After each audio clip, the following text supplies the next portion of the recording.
Hello, hello. We are back.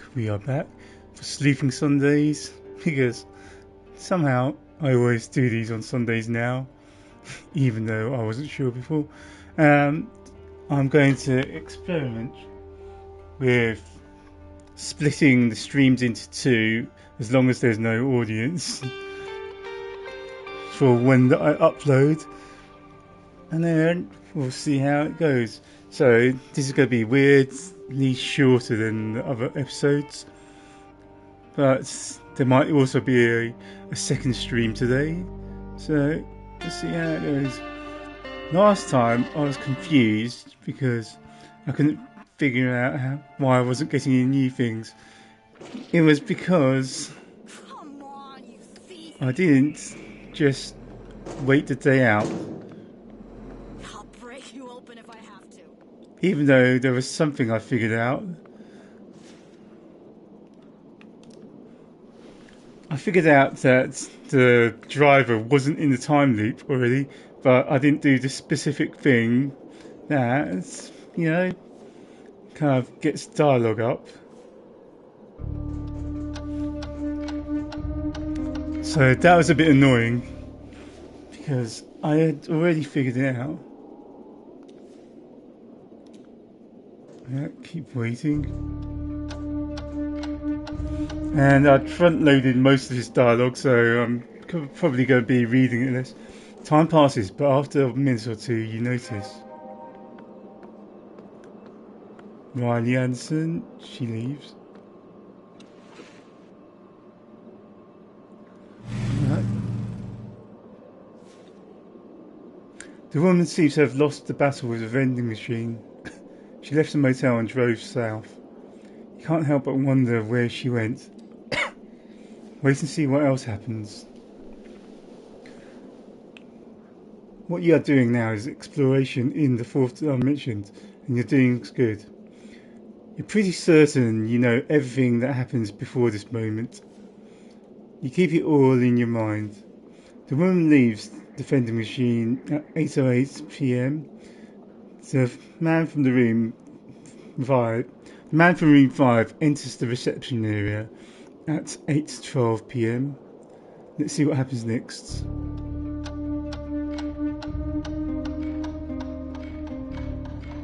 Okay, so we know he enters the reception. That's a bit later. Soon after, you hear the familiar sound of the reception area's door. That is later than 8:12. That's 8:14. So his memory's wrong. Okay, let's ignore it. We know the conversation they had about the Wi-Fi working in the other place. Just ignoring the phone for so long. Jason leaves the reception area, hops on the bicycle and heads north. He will be soaked by the time he reaches the bar. Wait and observe more. By now you are certain that the timeline of this location is mapped out in your head. All except the last part. The moment you remember since before the loop. Before you even realised you're in the time loop. I've noticed several times that this crash never happened. Remember in previous episodes I was checking the lamp for more paint chips and stuff like that. As the thunder subsides, you realise how, with every passing loop, it seems to startle you a bit less, as if your body's getting used to it. But suddenly, a feeling that something is missing takes hold of you. The parking lot somehow seems calmer and emptier. Try to replay the first time you witnessed the loudest thunder in your mind. Right, so you left your room to find something to drink and... The careless driver was there just before the thunder. An eerie sensation creeps up on you. You haven't seen him since the very first loop, and he mysteriously disappeared from the gas station somehow. I didn't notice he disappeared from the gas station, except for in the dialogue. A slew of questions surround you like a swarm of bees. Why is he not back in his place like everything else? Could he be aware of the leap as well? Where could he be? Did he manage to leave? Will he return? Why is he not back in his place like everything else? So many questions, but one thing seems certain. Somehow he's special. Get up.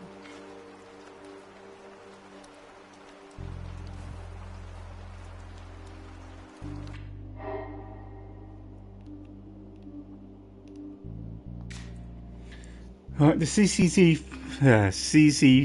footage from the gas station shows him vanishing exactly at 8 PM. It actually makes sense. He might have been there in the first loop, but not in any other. He did not show up again. Somehow he defies the loop. Somehow he is special.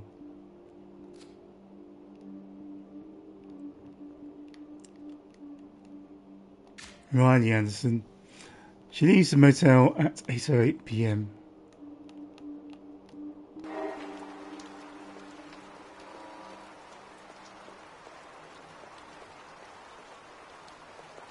Okay.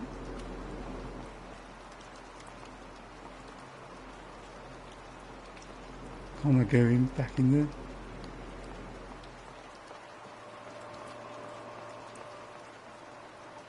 What if I wanted to know more? The keycard look feels out of place, too modern for a door to be very battered. Right. Make yourself some coffee. Might as well. After you put the sequence and the machine awakens, you insert the coin, press the button, and soon the smallest plastic cup ever is sitting on the tray, ready for the taking. Take a sip of coffee. It's bad. Perked up. Right.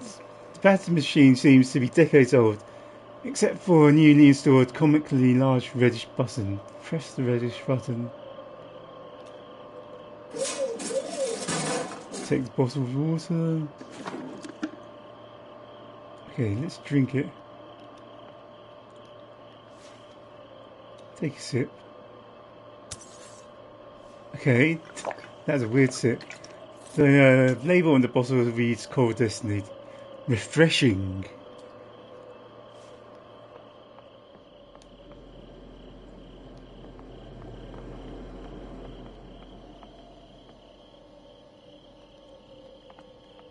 Okay, what else can I do?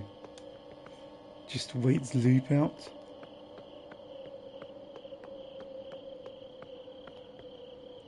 Can I break in?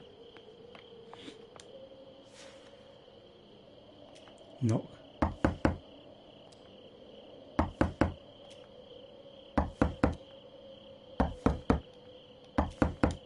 I wonder how many times you can do this.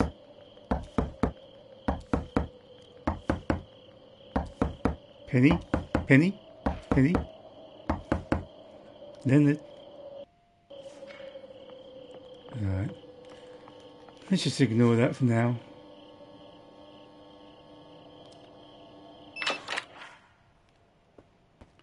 Okay, let's get into bed.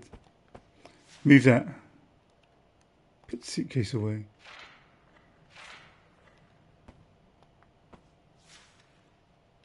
And fall into the bed.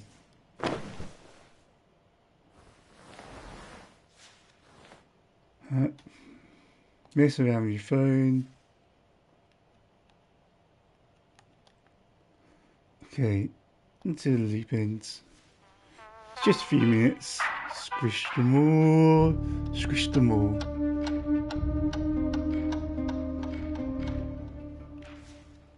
Okay, enough of this for now.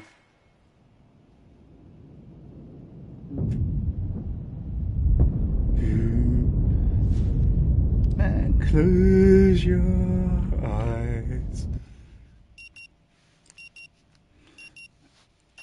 Right, can we ask about it now? Let's see what's changed. Still with me, Mr. Harrow? Yes, and I have a question. Of course, Miss Harrow.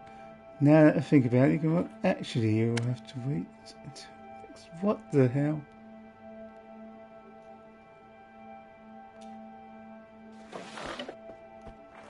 I thought for sure there'd be something different.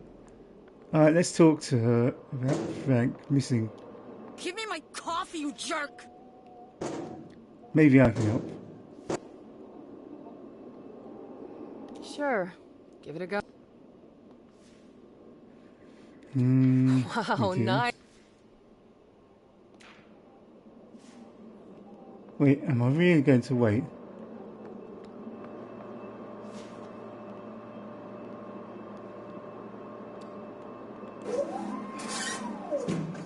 Doesn't seem like the. Doesn't seem like it opened anything. Not for me.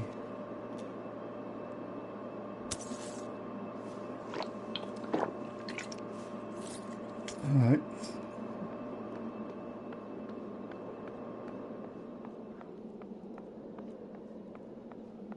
How's this going to work? I just wait and sit until something happens.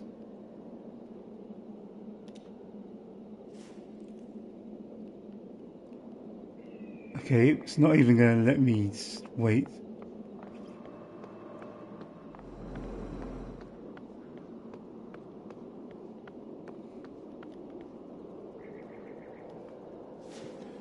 Okay, sit.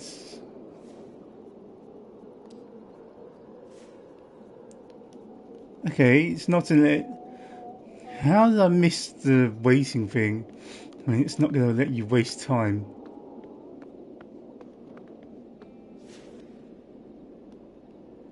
Wait. Let's see if I can talk to her about her brother.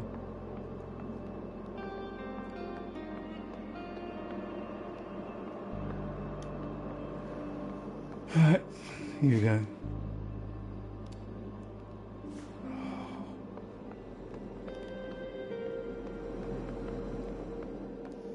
Right, we're going to the garage.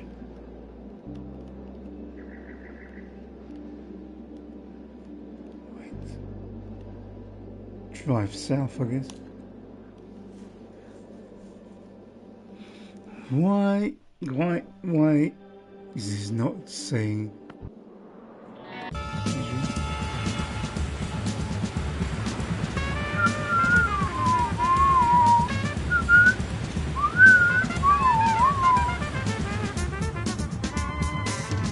Okay.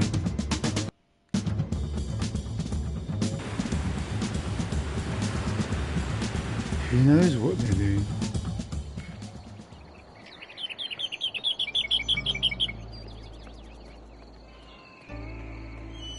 Okay, let's talk about Frank's disappearance. Okay, let's just break in.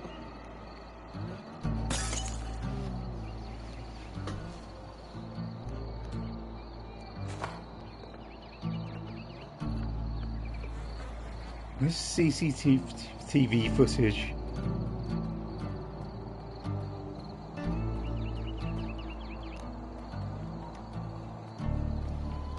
A dirty curtain blocks the view inside. The trailer probably for the best.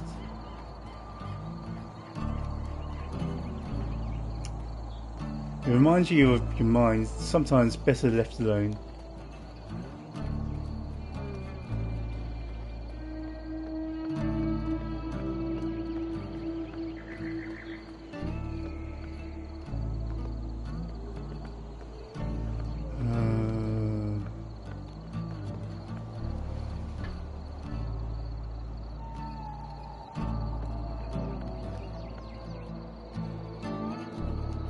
Okay, let's talk about Frank. If I can. Welcome to Max Gas. You need some help getting gas in that city car yard, or you don't want something else? We got no booze, mind you.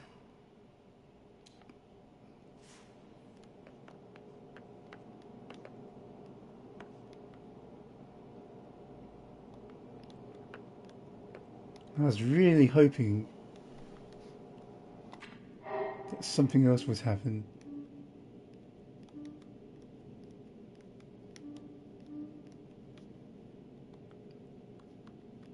Okay, what do I do then?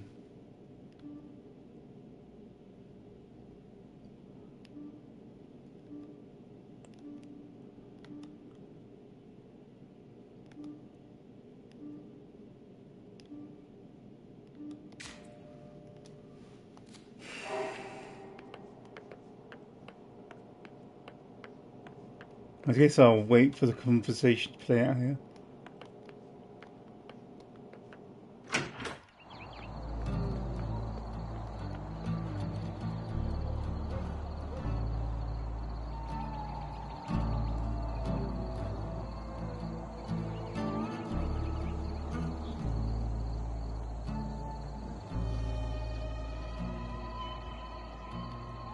I don't have the patience for this.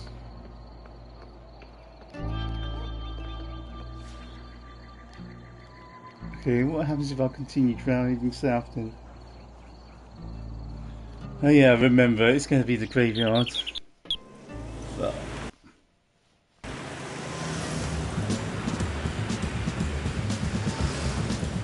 well, Riley's left.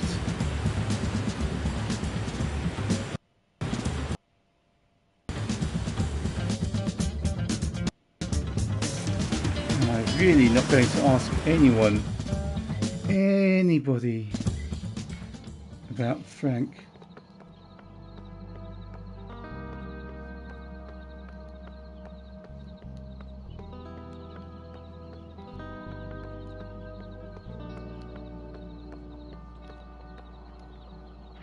I suppose I should have looked. Okay.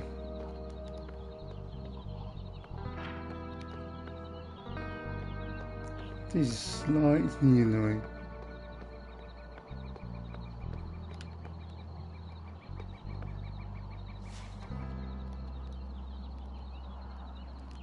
Drive north. Right.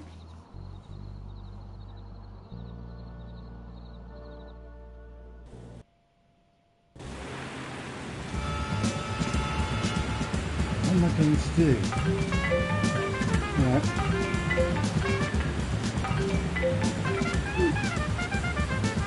Hello, sir. Am I speaking? Speaking. My name is Percy Rugger, and I'm a senior sales executive at Ulterior Pair. But of course, Mr. Harrow, I'm here to answer any questions. Okay, it doesn't want me wasting time.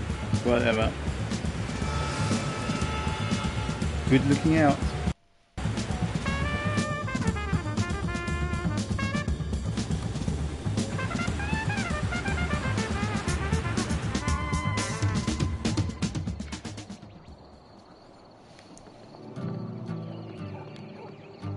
Okay, she's inside.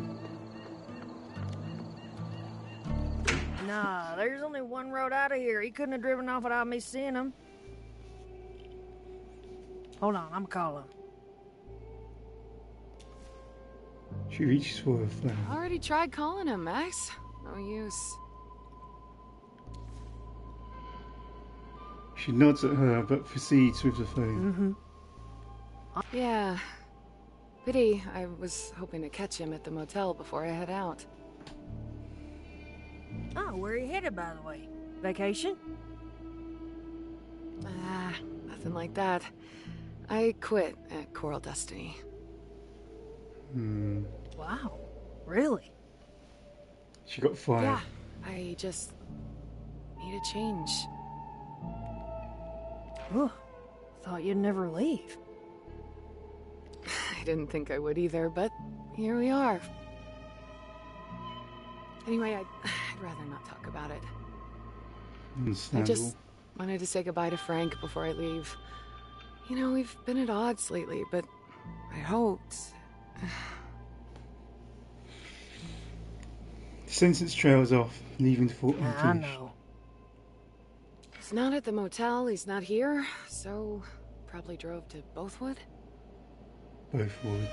Yeah, that sound like him, but still, I swear I've been standing right here looking at the only road the whole time. And I didn't see or hear him leave. No sound, no dust, no nothing.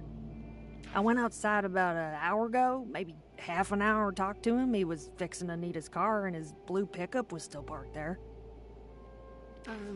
Well, couldn't he have driven it the other way? Into the mine pit? I would have heard that for sure. Besides, Whoops. She looks her eyes towards the pit. Besides, the fence is intact. Okay. Weird, for sure, but it's Frank. There's always some sort of twist. As if you know anything about him. They both fall silent for a moment, continue listening. Hey, I know. Let's check the security camera footage. We'll see when and how he managed to disappear. Good idea. oh, great idea. Let me see.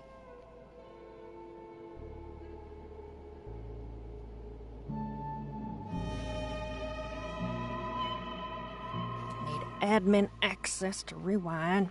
Just a second, need to log in. She starts typing on the keyboard and mumbling to herself, probably trying to remember her password. I think I just need some numbers at the end. I know it, or my character knows it, so maybe he'll chime in. She mutters to herself. Maybe I need to break in and look. Oh, shit. Rain. And I'm on a bike. Sucks. You in a hurry? Not really, but I wanted to stop by the cemetery before I continue on. Tough luck. Till the rain stops, it'll probably be night by then. Yeah, not the best time to visit the cemetery. Just my luck. Anyways, I'm logged in now.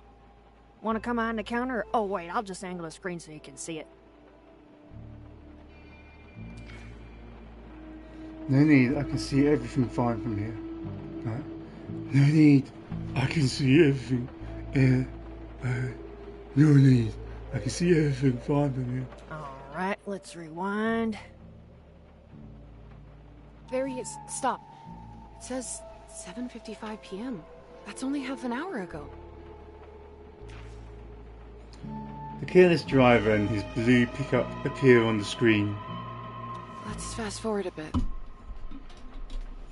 Okay. Alright, let's see.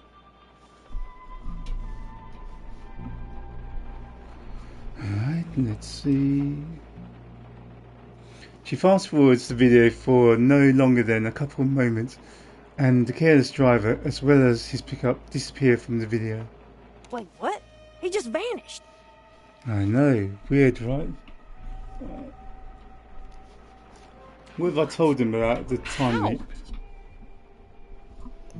I don't know.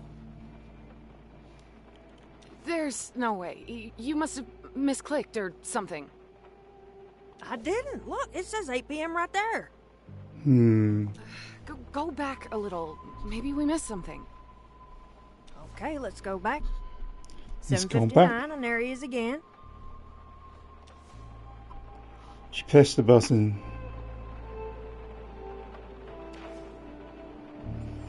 And Played at half speed. Alright. she plays the same part at half speed. Unbelievable. 8 p.m. on the dot, and poof. Right, we'll continue listening. Why? Oh my. What does she know? She seems like she knows something. My brother's nuts. I can't believe he hacked the security camera. You think that? Why would he do that? I don't know, but I bet he wasn't really even there before 8. So you think I imagined it? I know what I saw. Tell them about No, the time leap. I'm just saying, Frank You got didn't nothing just to lose. vanish into thin air. There's gotta be a rational explanation. Well, I don't have one, but I know what I saw with my own eyes. Maybe the footage skipped into another date or something. Let's rewind a bit more just to be sure.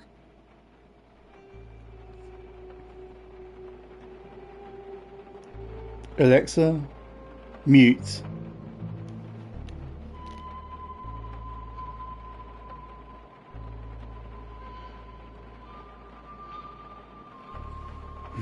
skipped into another date or something. Well, it say 8th of August, 2027 right there in the corner, but let's try. 2027. And it's 8:27 there. Wait, 8th of August, 20... Wait.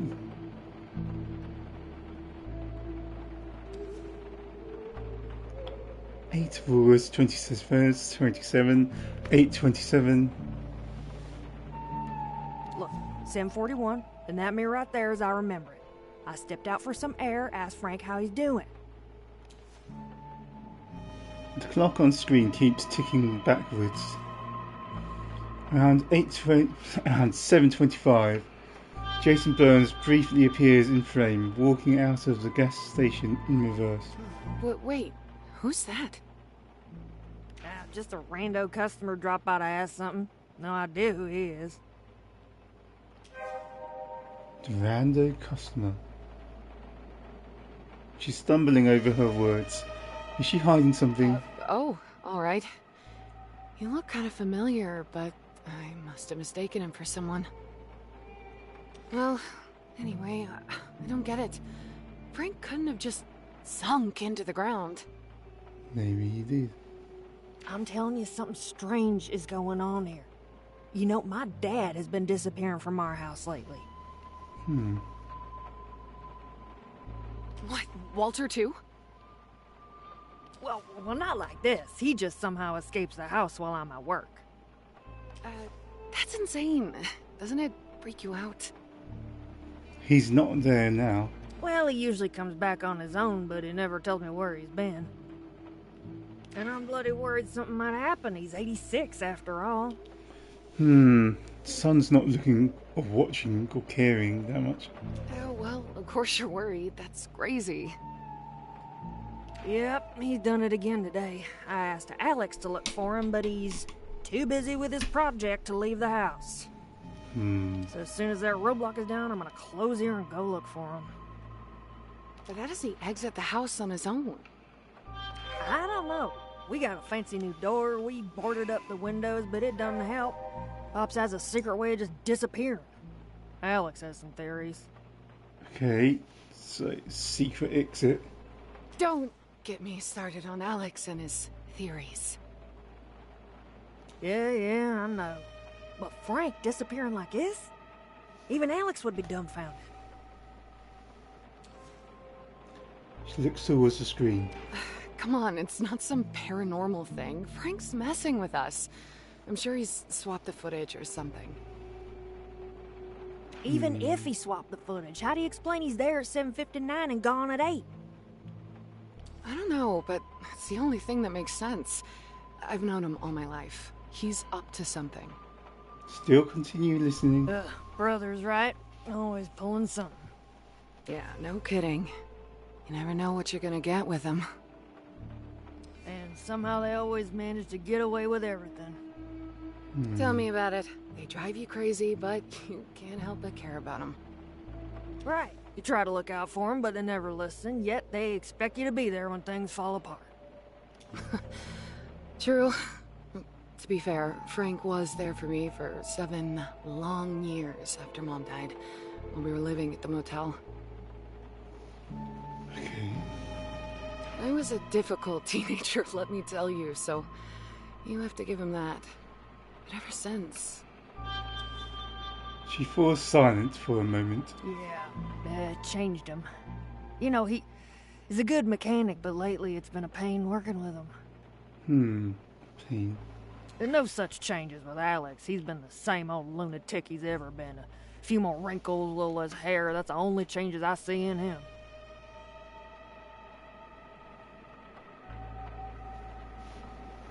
Well, consistency does count for something, even if it's consistently...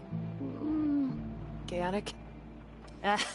I don't think Alex could be anything else, even if he wanted to. As you said, brothers.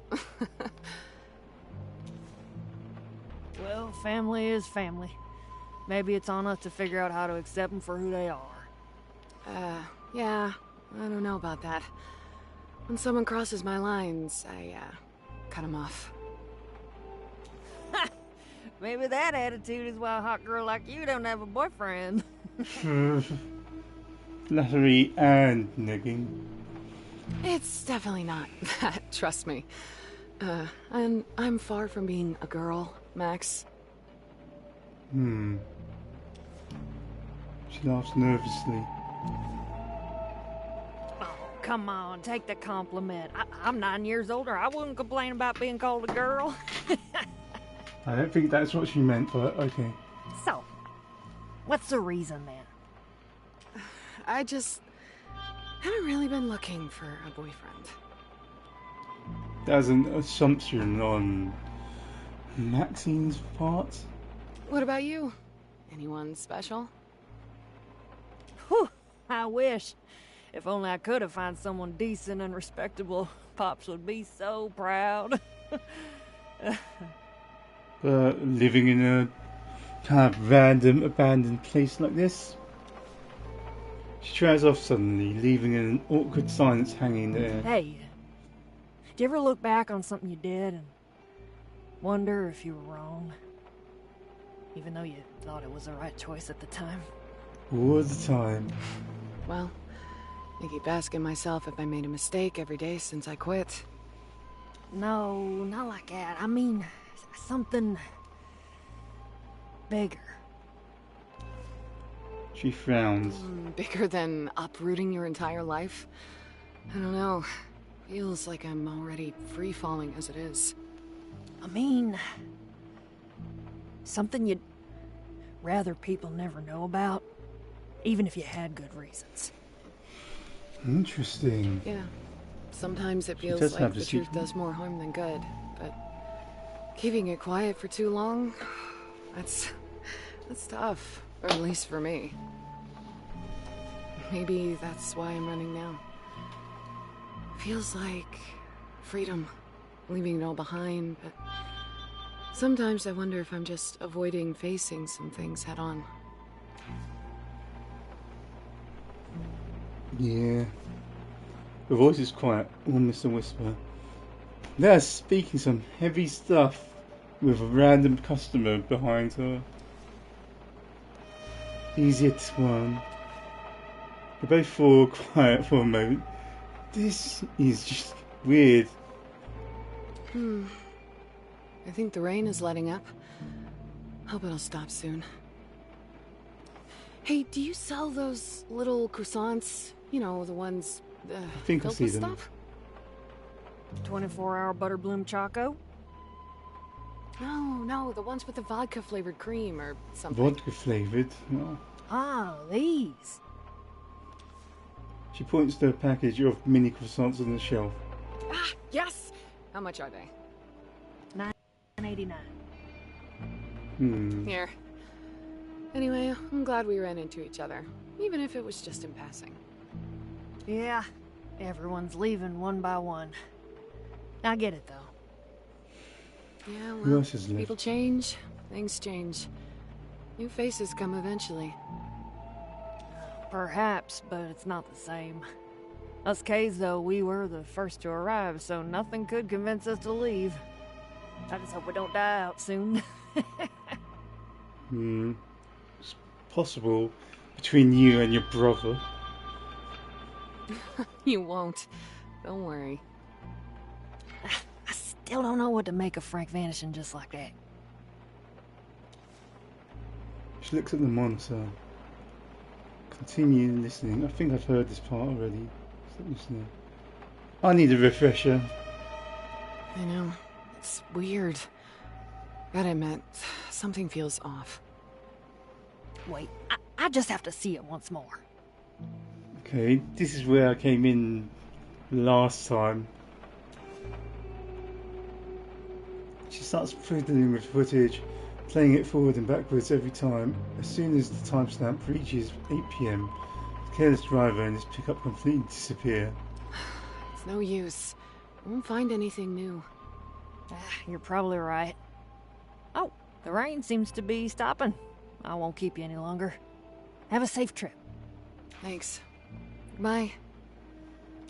Okay, sure. Right. They share a long silent look, the kind only possible between two people who couldn't be more different, yet have known each other forever. And then The loudest thunderclap strikes, and as if triggered by it, they both unfreeze, ending this heavy moment.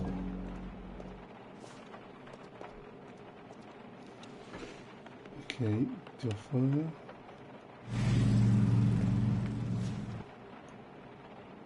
You know Jason Burns? She looks at you, wondering if you want to buy something or you're just there to waste her time. She flinches. Pardon me, who now? Middle-aged, bald, glasses. You know, the dumpster.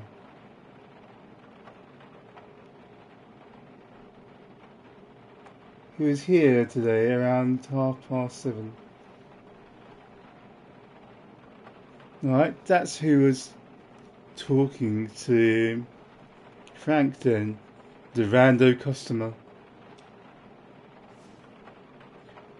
Small nervous laughter escapes her mouth. I don't know how I know in this context though. I only know because the game's telling me the dialogue. So how was I supposed to know? You know how many folks wander around here in a day?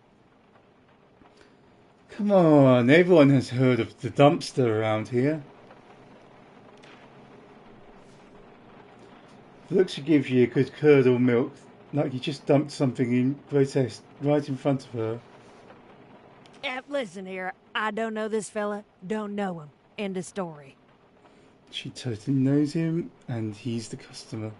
Now are you buying something, or you just here to ruffle my feathers? Fine, I'll give you a 24-hour butter bloom choco. I'll take one of those croissants filled with the vodka. $9.89.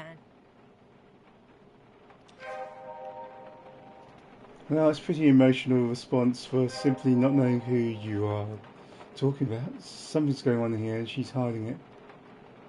Just looking around.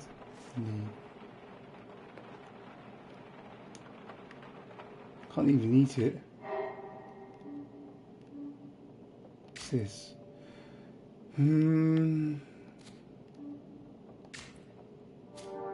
Where is Walter? Maxine's father is missing.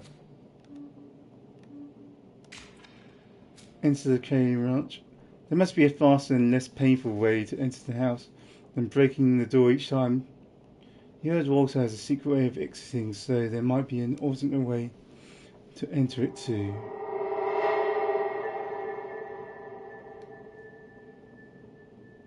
Perhaps there's a clever way he uses to bypass the door security. Let's search the house for any clues, or maybe the door manual. Maxine Keane is the owner of Max Gas, I know later on. Her father, Walter K., is missing. Maxine is acting strange around Jason, the dumpster Burns, who captured the gas station's CCTV around 7:30 p.m. You ask Maxine about him, and her reaction is obvious. She's hiding something. You've talked with the receptionist about him. He's regular at the motel and seems to have quite the reputation in the Rue Valley, being somehow connected to the Apex ore and the failure of Rue Valley aquifer. He's staying in hotel room 55. What? Why is this under Maxine though?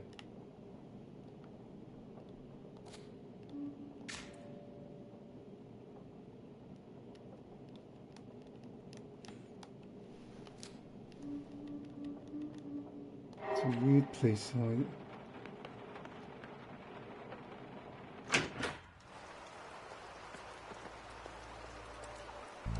Let's spend the rest of this loop. Actually, I don't think I can do anything. I can try. No, I can't. Queen of the Bell. Let's see if I can catch up to Jason. I don't think so though.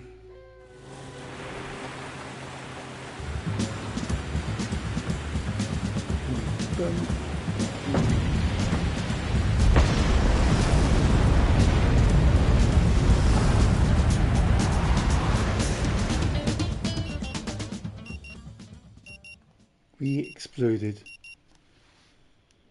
Right. Still with me, Mr. Harrow? Yes, but I'm sorry. Mr. Harrow, please.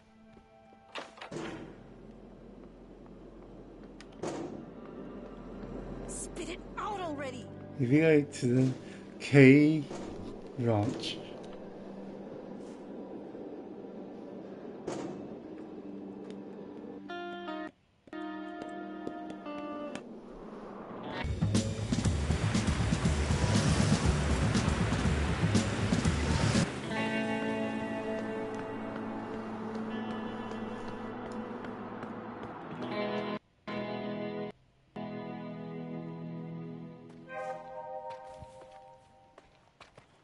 Okay, here we go.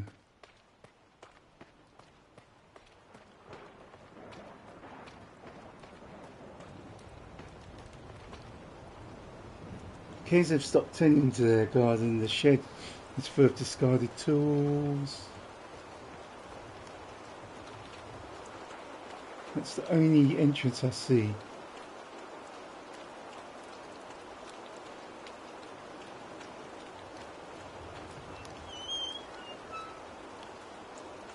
Okay, hang on, the tree itself. Knotted limbs stretch out defiantly as if daring the seasons test its steadfast patience. Interesting tree island though.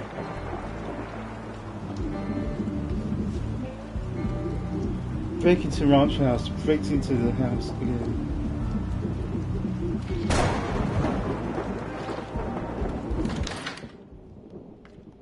Hurt foot.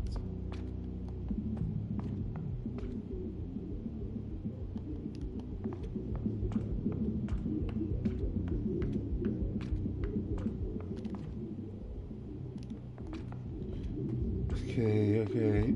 We're going to look at the father's room, I guess.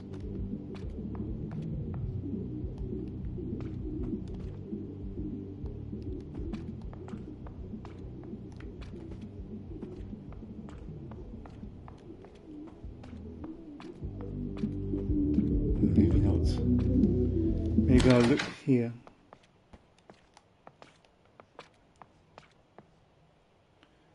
Match source of water follows the course it's given. Right.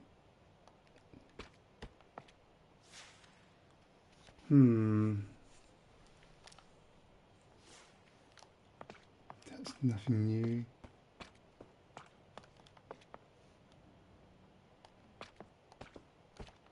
Not new.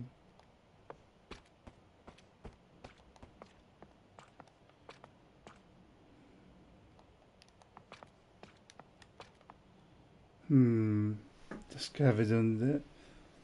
Helps hide your image.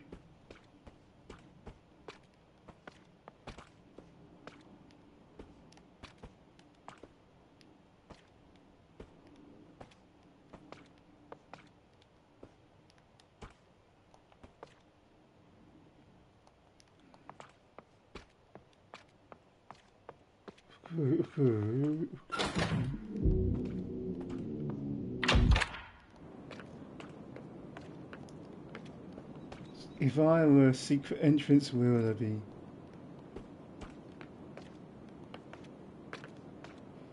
They said the book. They said the book about. It might be there.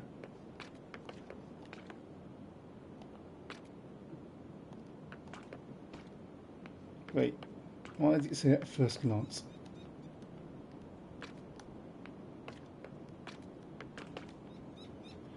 Ordinarily, at first glance, the skid marks add a personal touch. Okay.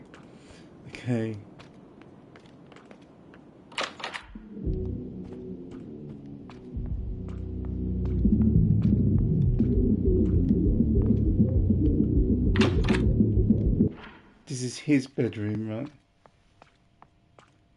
Where he escapes from.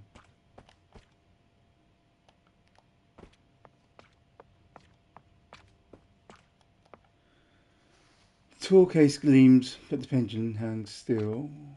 Okay. A motley collection of trinkets from a bygone era. Wait. Same book about the so-called water group. You couldn't care less about it even if you tried.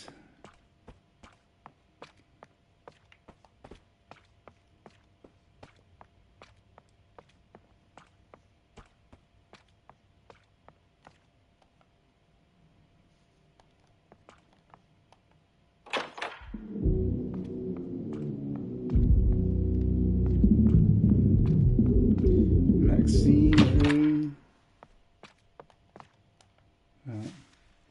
Booklet with lots of text, small written letters, blah blah blah. Examine the booklet. In your mind, its true nature unfolds. It's not a booklet at all, but a collection of folded papers. It's a warranty from the company that installed house's front door. Here we go. Particular doors, locks, and fortifications. Read through it carefully. I hope I don't have to read it. Legal jargon sprawls across the page, dense and impenetrable. A fortress of clauses, terms, and conditions designed to frustrate more than inform. It is the kind of text that only matters long after it's too late. The date and footer are the only useful parts. The door was installed and the warranty began on June 15th, 2027. The footer points you to the Looker's website for looker.com. Could their support section hold a secret to unlocking the door faster? Possibly. Intention.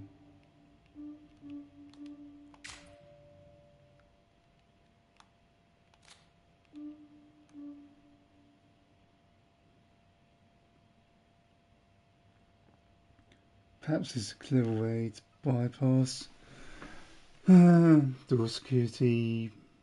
Yeah.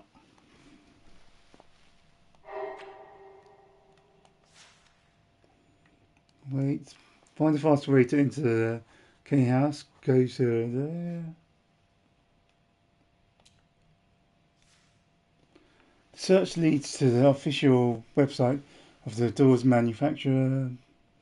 40 lock doors, locks and fortifications.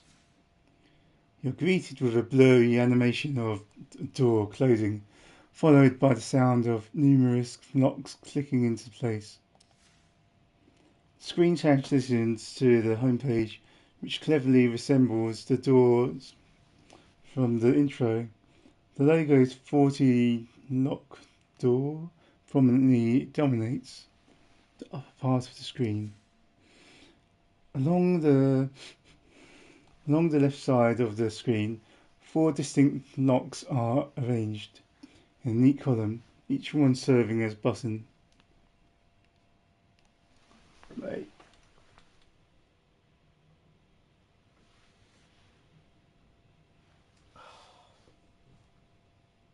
I didn't check which door we had.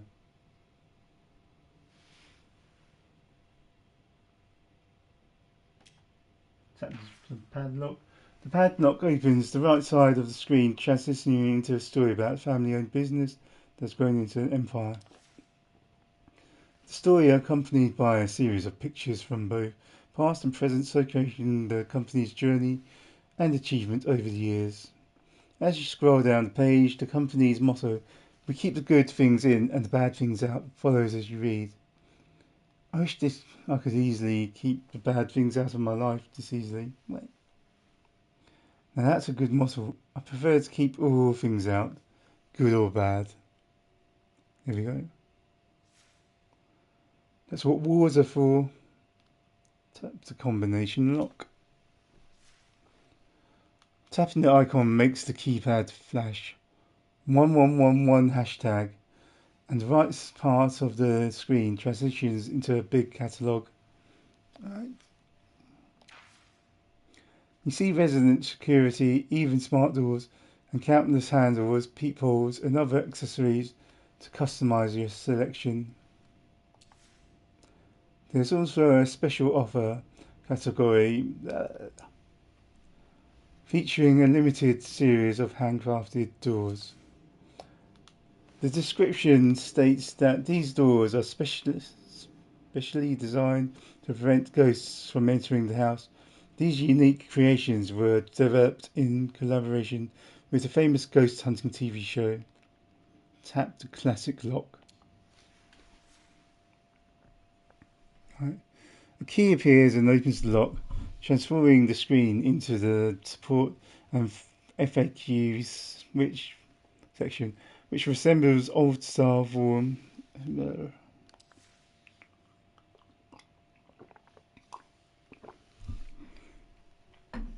The interface looks dated with a nostalgic feel, complete with pixelated icons and retro fonts. It uses an old system of threads. One user creates a thread with questions and everyone can respond. Finding the answer you are looking for might be exhausting. Search for SD3000 CXT. Wait, 3000 XT just. My brain was going back and forth. That's why I added 3XT as well. Thousands of results pop up. You need to add more keywords. Add the term locked escape, no keycard. Add the term exit.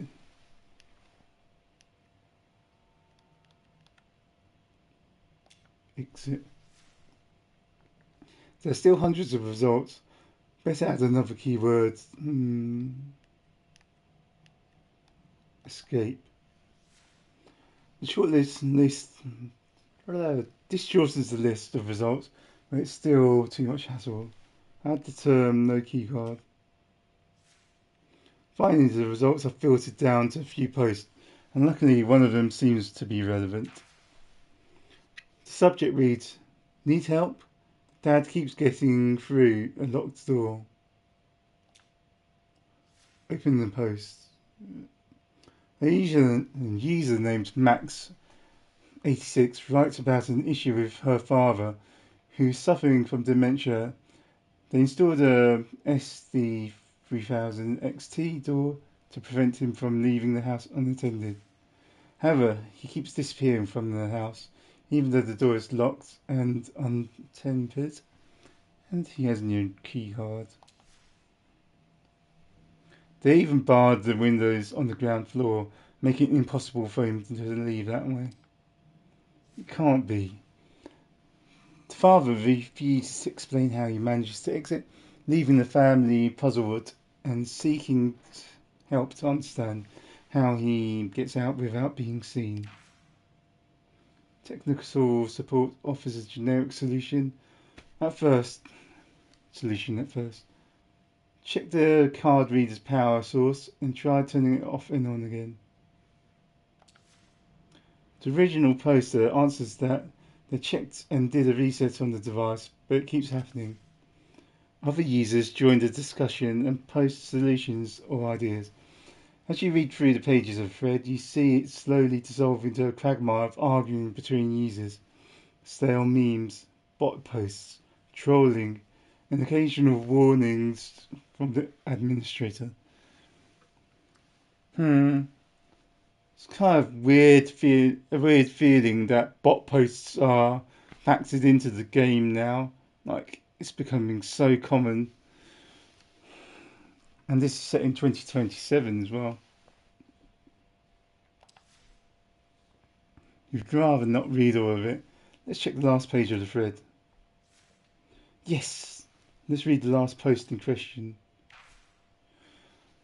You come here with a problem and then refuse to listen to hundreds of well-intentioned pieces of advice posted by official support and well-maintained footy Lord users. If none of our suggestions are correct, I'll say it's clear that your father has superpowers, either flying or teleportation. Well, that's kind of toxic. She must have made him angry somehow.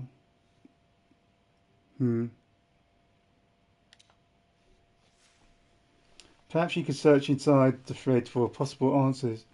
See what people say about it. Search for paranormal. Search for tailgating. Search for upper floor, basement, ventilation ducts. Bug. Search for auto unlock. On page 21, someone mentions the possibility of an auto unlock event. Another user implies saying it's impossible, following a long rant about how QMS 100 standard and 14 locked doors unwillingness to comply with it. A reply from moderator informs the user the post has violated the forum terms, the forum rules, and they are therefore being permanently banned. Nobody mentions this again. Wait.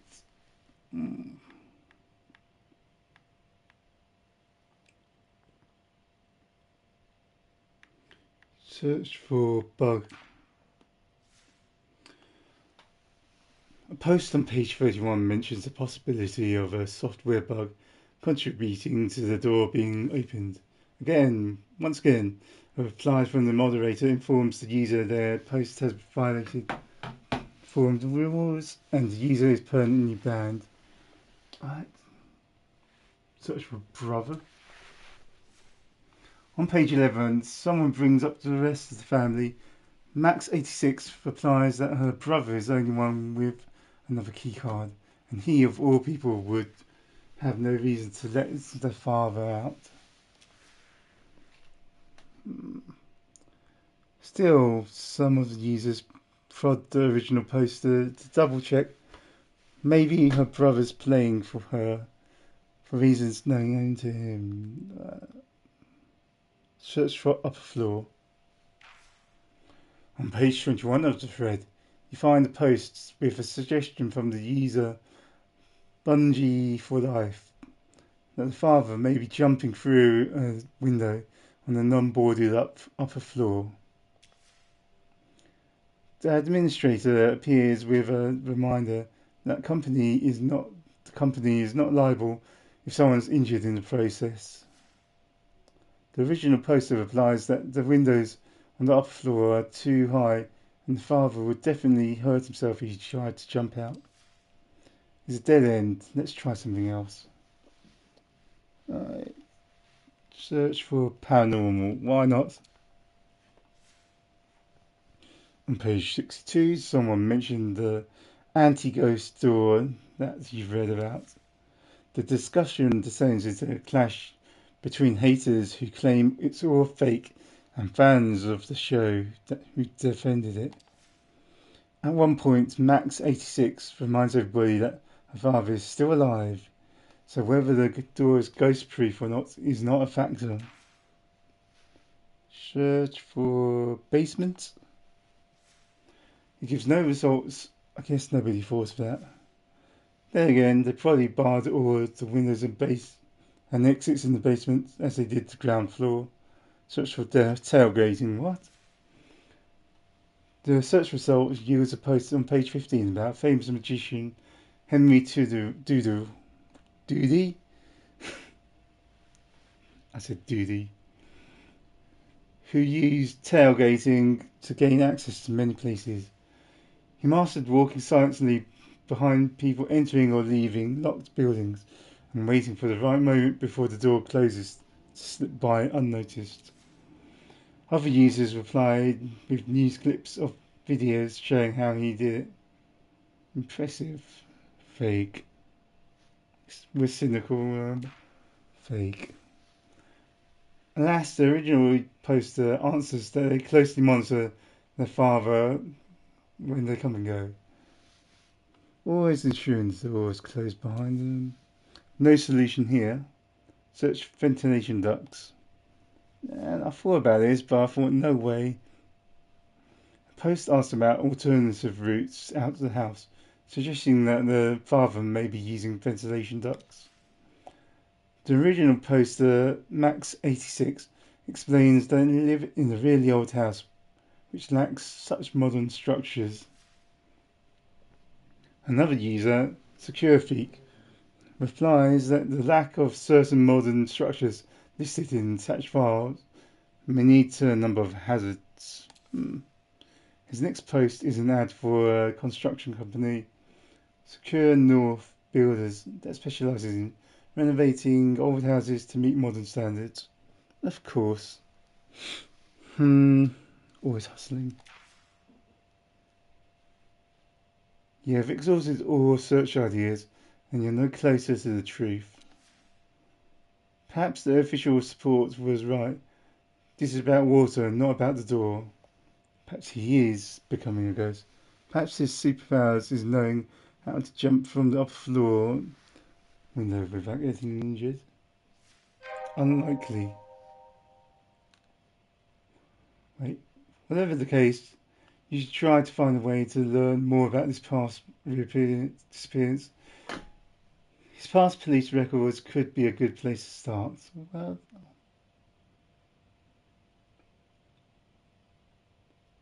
he had disappearances in the past.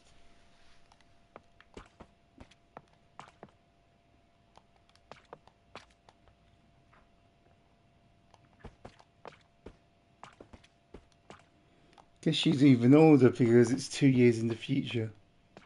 Right?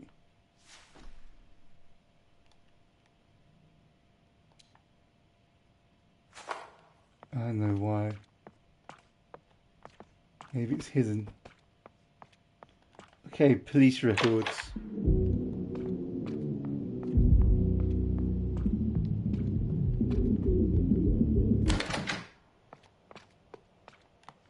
Only place I can think of to look.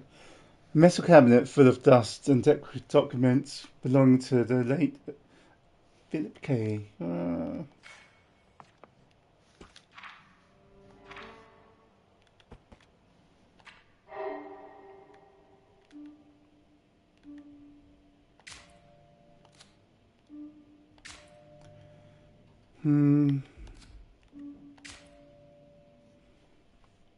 After combing the door's manufacturer's website and secret forum, you find nothing. Support forum. You find nothing that would explain how water bypasses the door's security. Perhaps it's not about the door after all. Maybe you could try learning more about his past disappearances by calling the police. They keep a record of everything. Okay, I've remembered there was an option to call the police, but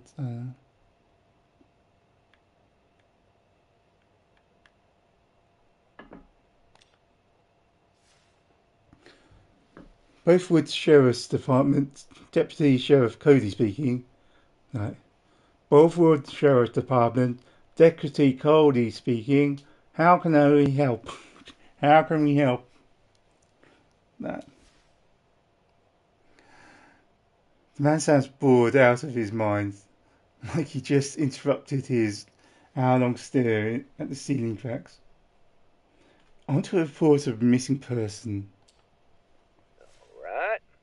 Is that person an adult? How? I had the draw correct. I didn't even know. Boredom seeks from the deputies every word. You wonder if he's even present mentally or just going through a remembered checklist. He's an adult several times over. Sir, these are important matters. Best leave your jokes inside your head. Okay. So, I write here, adult. Has it been more than 24 hours? Yes, not sure, I suppose so. If we continue at this pace, weeks will pass. Let's do the joke. Sir, please. Procedures are there for a reason. Just answer the question. Roger Yes. that, sir. So, I right here. Right here. Roger that, sir. So, right here. He continues mumbling to himself. All right, what's the missing person's name? Alright, what's the missing person's name? Walter Key. Cousin Walt's missing? Again? How do you mean again? Yes? No, I'm not sure you're not taking this report seriously. Cousin Walt? Yep, we family. Kay's and my folk, we go way back. But I reckon a tale of local history is not what you're here for. Who says I'm not interested? Yes, can we go back to the missing person case? Oh, that's what I needed.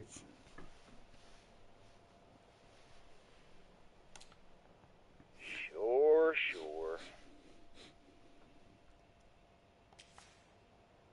Disappointment is palpable in his voice. Cousin Walt's prone to going MIA. He gone done it like half dozen times. But every time he just shows up, So? We used to get calls from Maxine, but I reckon she gave up after a while. Then he seems to remember something. Wait a moment. Who am I talking to? Who's doing the reporting?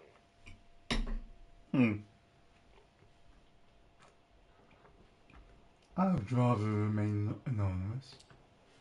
Well, shit. We're not taking synonymous calls. Fucking hell. Now I gotta turn on call tracking. One Eugene Harrow, resident of Greater Gray City, MP. What the hell you doing out here, Harrow?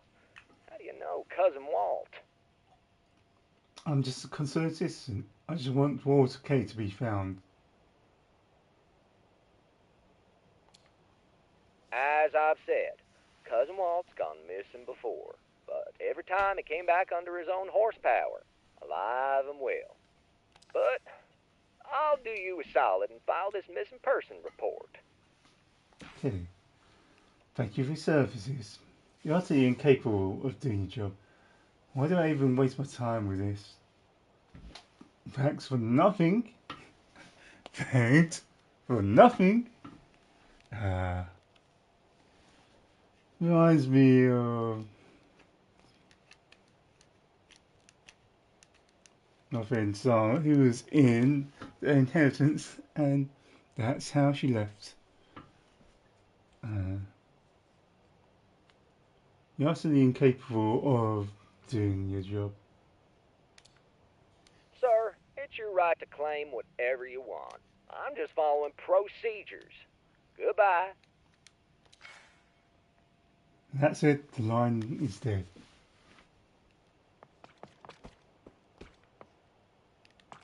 Now what?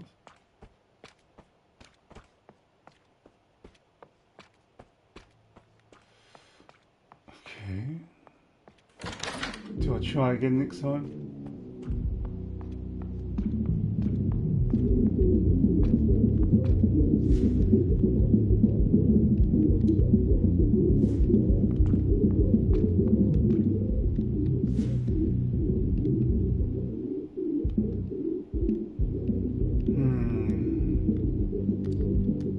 Can I find out more?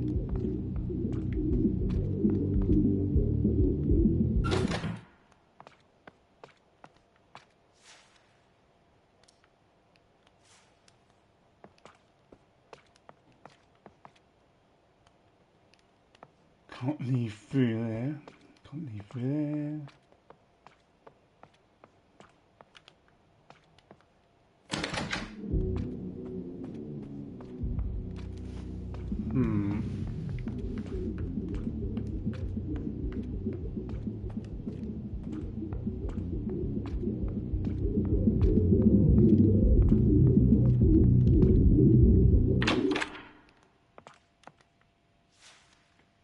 Not that again. Wait.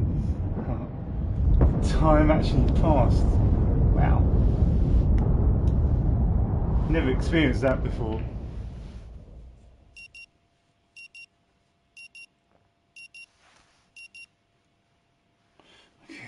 going.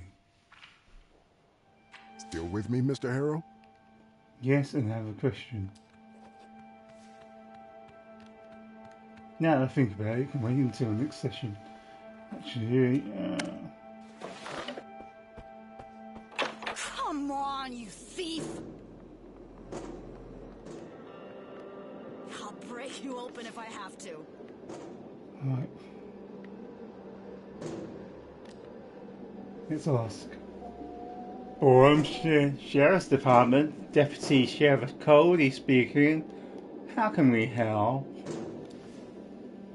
Deputy Cody is caught in a downward spiral of boredom and he caused just insignificant interruption in the grand scheme of things. Ask for Waters' police records. No way he'll just give you that info. Perhaps if you introduce yourself as someone else, come up with something. You're a content writer after all. UB pursuer.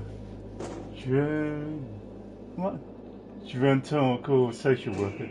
Ministry of Public Happiness. Conducting a check. No. Malcolm Shelburne. Scribblets.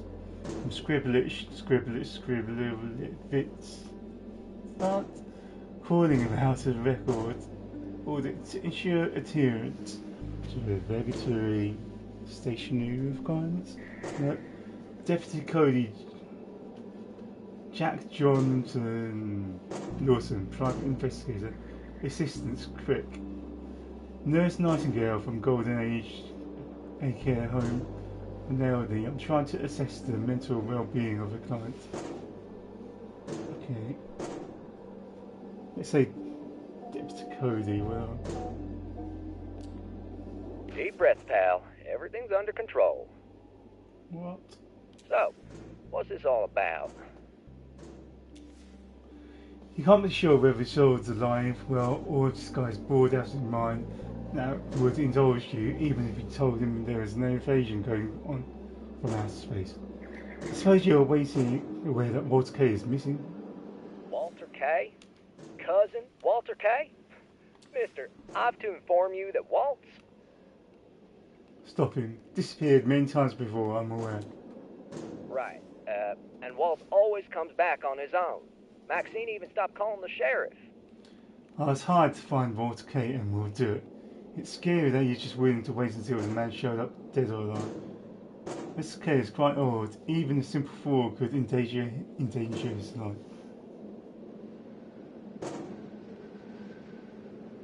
Right. What? Walt's a tough guy. If his head was any better, I guarantee you, he would outlive all of us. I just don't know what you expect me to do about it. The Stone's face says he wouldn't leave his office even if it was on fire. For now, insights into the records the police have on him could prove useful. Police records? That would be very illegal. Well, it was worth a try. But that's for Uncle Walt, so... Nice. Give me a few to boot up the app. Yeah. Even through the phone line, you can hear the slow, lazy keyboard strokes, like Cody has all the time in the world. Oh, that's the devil. You're lucky the sheriff insisted on record digitalization, or this one here would be a blank slate. Okay. All right now, what exactly are you looking for? Are there any mentions of earlier disappearances? Sure, a whole bunch of them. For instance, there's one 5 months ago, and again 8 months ago, reported missing but spent all the time in the old corral. One more, exactly 1 year ago, reported missing again. So you're missing exactly 1 year ago.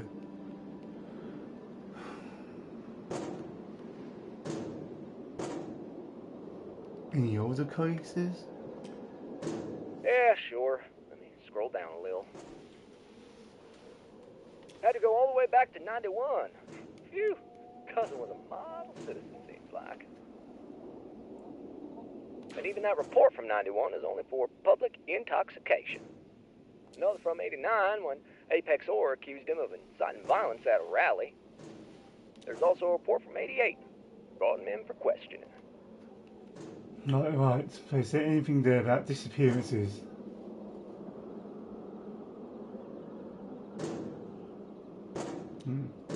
Yeah, let me look. No, this one's from 82. Unrelated. He's mumbling to himself, long whispers that almost sounds like words. He'll scroll. Hell, scroll down even further. I'm in 1960. I knew something about Philip reporting cattle rustling and accusing Walt, but nothing relevant. Yeah, gotcha. Okay. September 25th, 1948. His very first record. Actually, is an official warning given to his father, because Kay was a minor back then. Can you please review the report in its entirety? It's been 80 years and you're still maintaining records for a minor? Right. We don't really care about that. Well, damn. But, alright. For Cousin Walt. Some light reading. He'll be fine. He starts reading and it reminds you of a man slowly stumbling around a mountain in the night, afraid he'll fall into a bottomless pit. This notice serves as an official warning regarding repeated incidents involving your son, Walter K., being found on the new railway bridge, unattended and involved in mischievous activities. Previously, on September 16th, our officers responded to another report of Walter missing and found him in similar circumstances. It is imperative that you take immediate action to ensure the constant supervision and appropriate conduct of your child in public settings. Failure to address these recurrent safety and behavioral concerns may result in further action from law enforcement, including potential legal repercussions. Okay. What's that have to do with Please breaking? prioritize the well-being and responsible behavior of your child to prevent any future incidents of this nature. That's the end of the report. Not sure if you picked up anything from it. But, as I've said, there's nothing else on Cousin Walt. That's it. Compliments to Rue Valley Sheriff's Department. Hey, nothing. I'm here to serve and protect. Hope any of this helps you find Uncle Walt. Wouldn't want anything happening to the old man. Okay. The line is dead.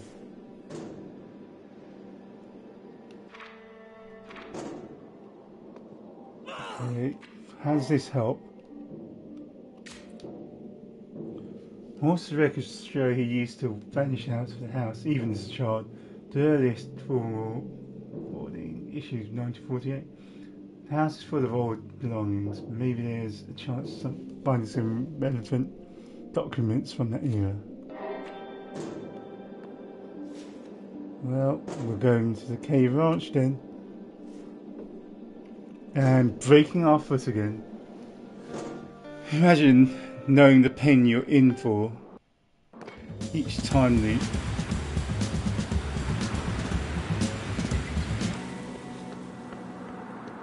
Just to get something done.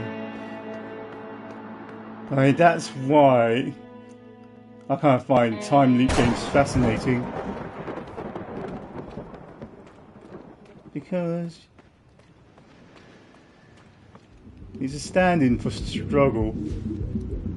Because you know this is going to hurt, but you have to keep doing it to get things done.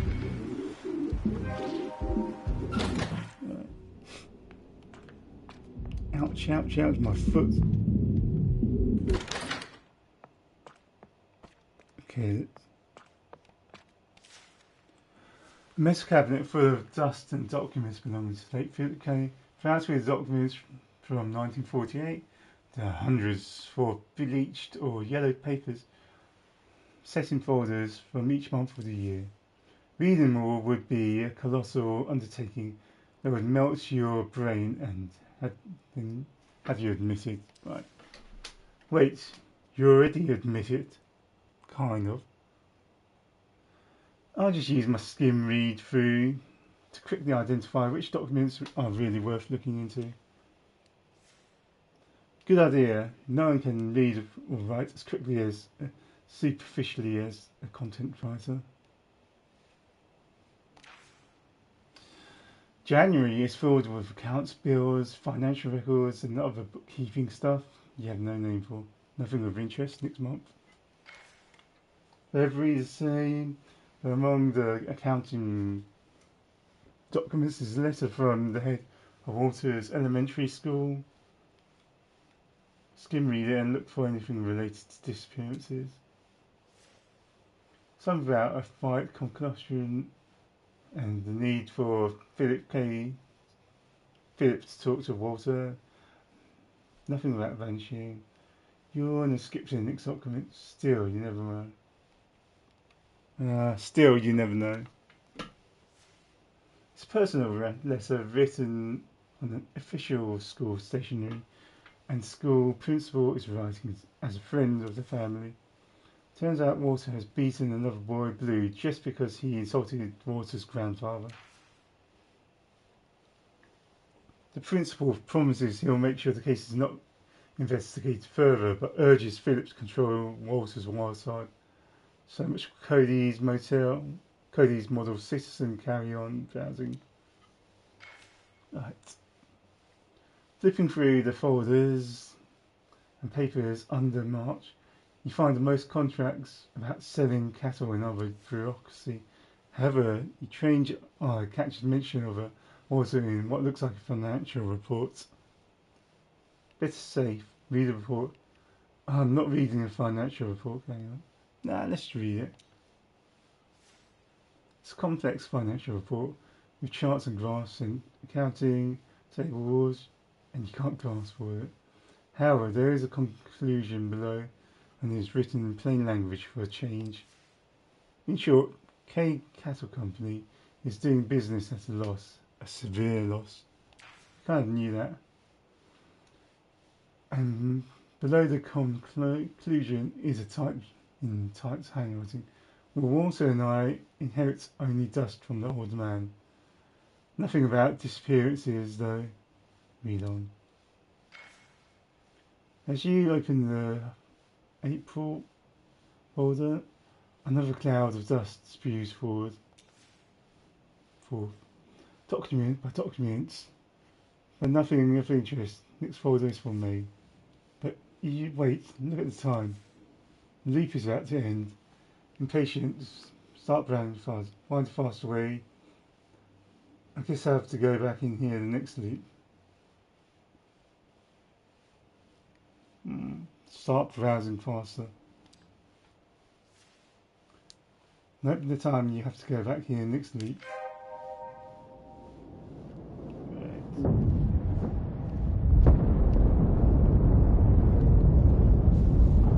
Weird how this unlocked just because of one action that I was aware of but didn't carry out.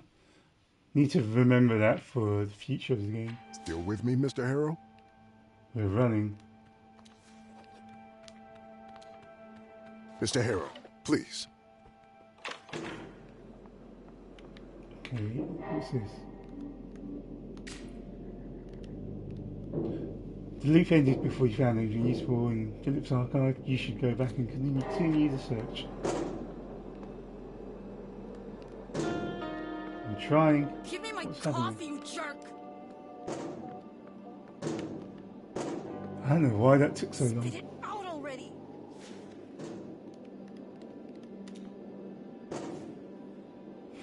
Come on! Alright, here we go.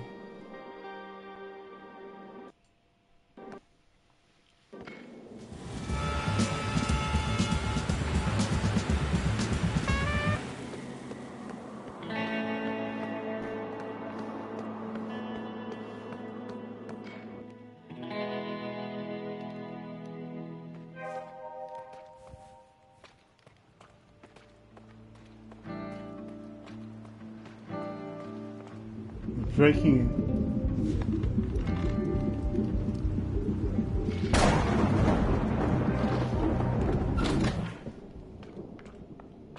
Okay, look at him limping.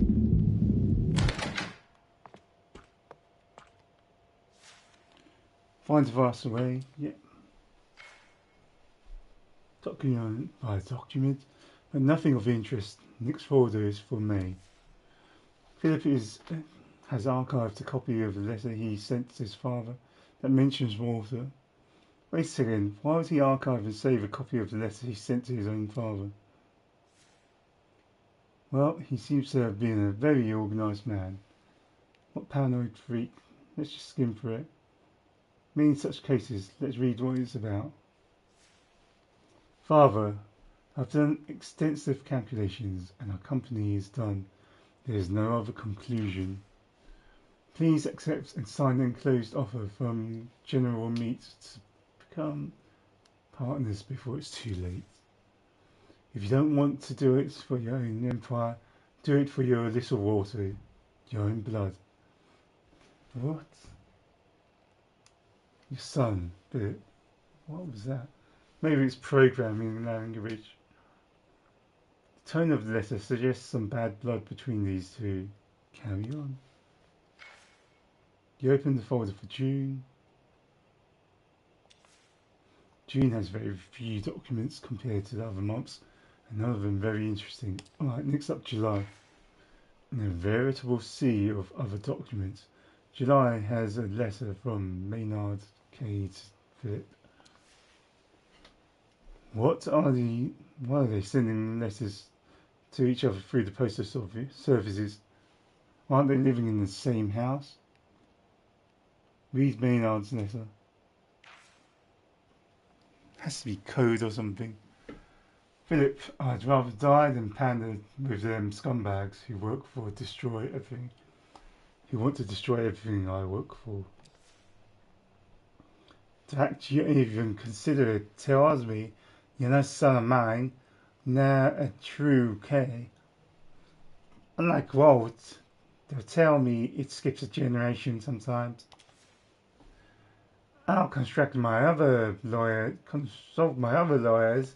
and leave everything to little Walt. Now Git, I liked it better when we didn't speak to each other. Oh, that's why they are sending each other letters. Right. A whole lot of drama and little else. You keep on flipping the ancient pages and feel like dust has penetrated into your bloodstream now. Nothing for August, just accounting and tax sheets for that year. Seems like an enormous sum. Pfft, rich people. Keep browsing. Find a faster way to enter the key. So I have to come here again. Oh. Come on, you put a lot of effort into this. You can do it. Try to zone out and come back as soon as the time loop presents. Hopefully it'll do a shortcut for me, but I'm not sure.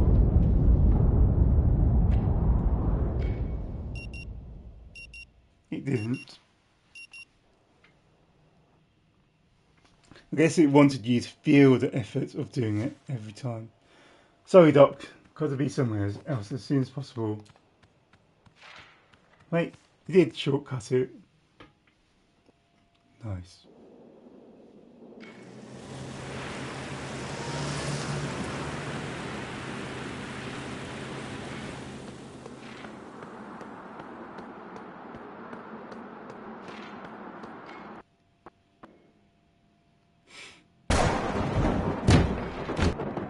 Alright. Good sequence. And you're back. Alright. Continue browsing through the documents from 1948. Nothing for August, just accounting and tax sheets for that year. Seems like an enormous sum. Rich people. Right. In September, you find more accounting documents, in the midst of which is a document from the bank where Philip K. acts as a representative for Walter K. As you can tell, I'm feeling a bit tired today, so I'm trying to find a more comfortable place in my voice to speak, but it sounds funny. A bank document is not related to disappearances. Browse on. I'm going to read it because I never know if I have to come back. It might save time.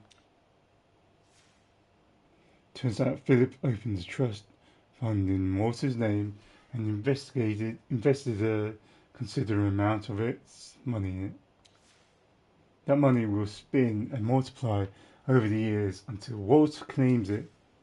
But there's not a single letter about vanishing. Nothing vanishes as quickly as money. Keep on browsing. Right. So one at a time now. How big is this archive? Ready to do this again?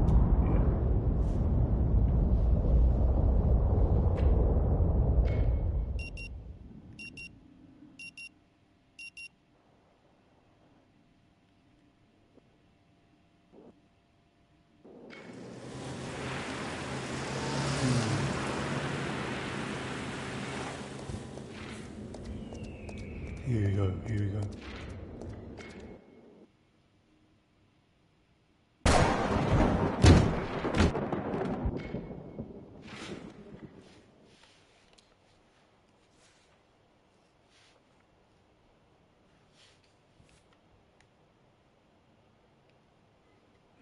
That's the one I've read, isn't it?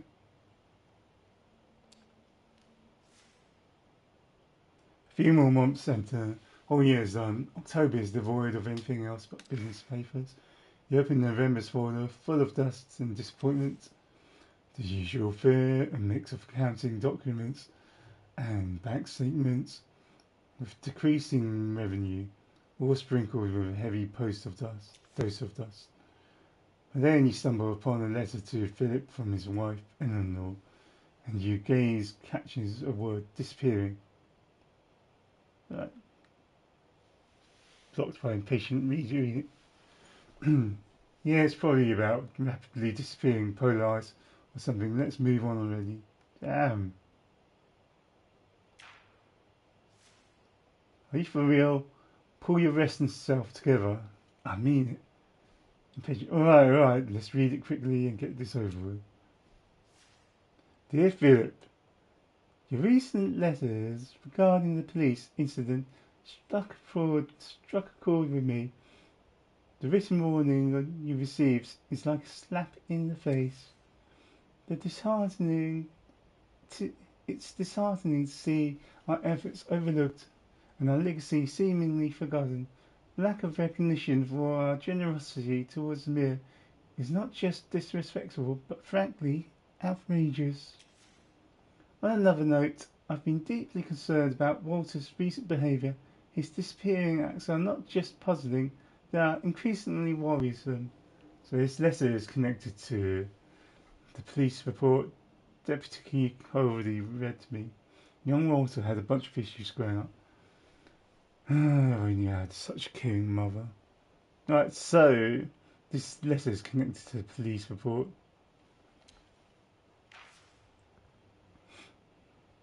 Look at this. Look at you. Right, this loop is molding you into a real detective, which is why it's on Sleuthing Sundays.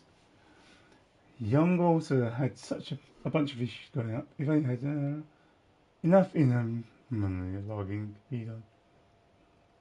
I want to know more about Eugene Harrow. Do you really think your life would turn out different? Is a person born a deadbeat, or do they become one? Young Walter had a bunch of issues growing up. But old Walter had a heart of gold, according to Depp's Cody at least. Enough in the monologuing, let's move on. You remember how your father had his moments of vanishing into thin air too, but refused to tell us anything about... You remember how your father had his moments of vanishing into thin air too, but refused to tell us anything about it when we confronted him, saying he would carry the secret to his grave.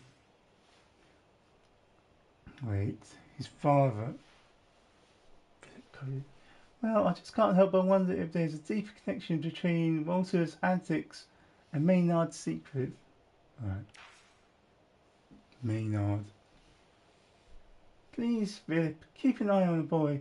And I know it's not an unusual approach, but try to have a heart-to-heart with him. Yes, he's just a boy, but since you're not on speaking terms with your father, he might be more important now than ever. His father's not talking to their sons a deeply rooted tradition or something? Yeah. A good old heart-to-heart always gets it done. Disappearing seems to be a family trait.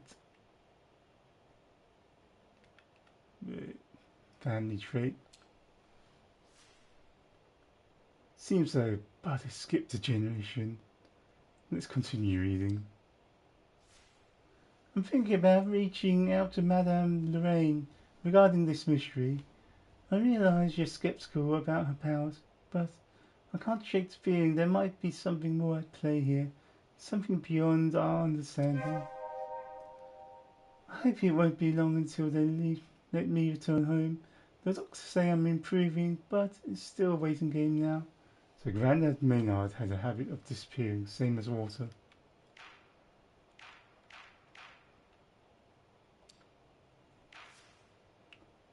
What am I waiting for? It's the graveyard.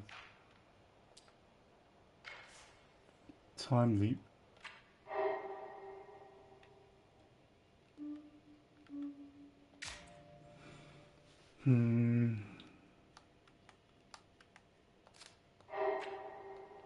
I was going to check his grave anyway. I should have spoken that out loud. Let's try and leave normally for once.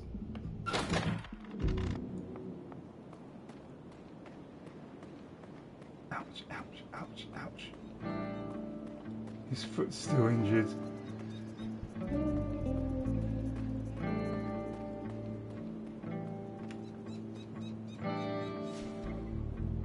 You can see his way back to the bar. Walk back, I don't know. With your injured foot.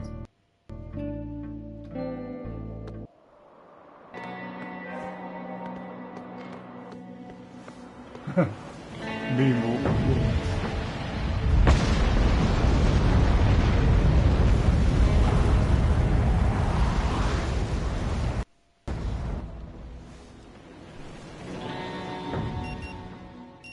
Right, let's go.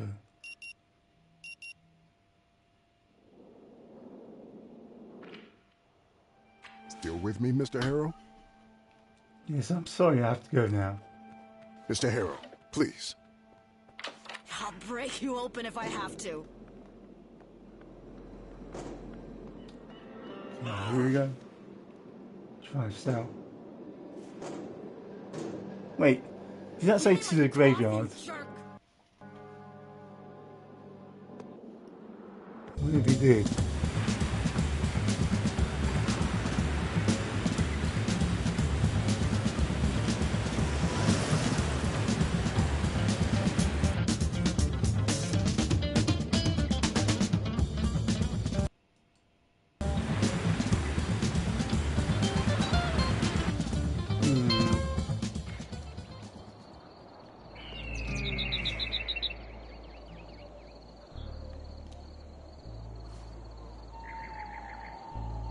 Pretty sure it might have said graveyard.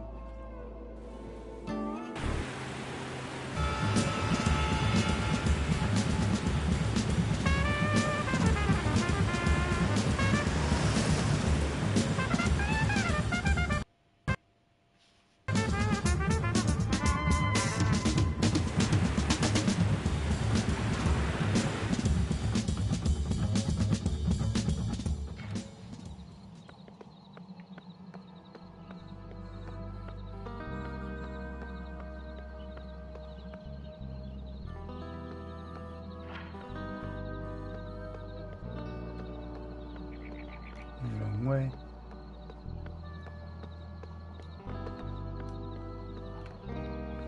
Okay. What can we... Has there been some sort of deal with the Space family and the K family?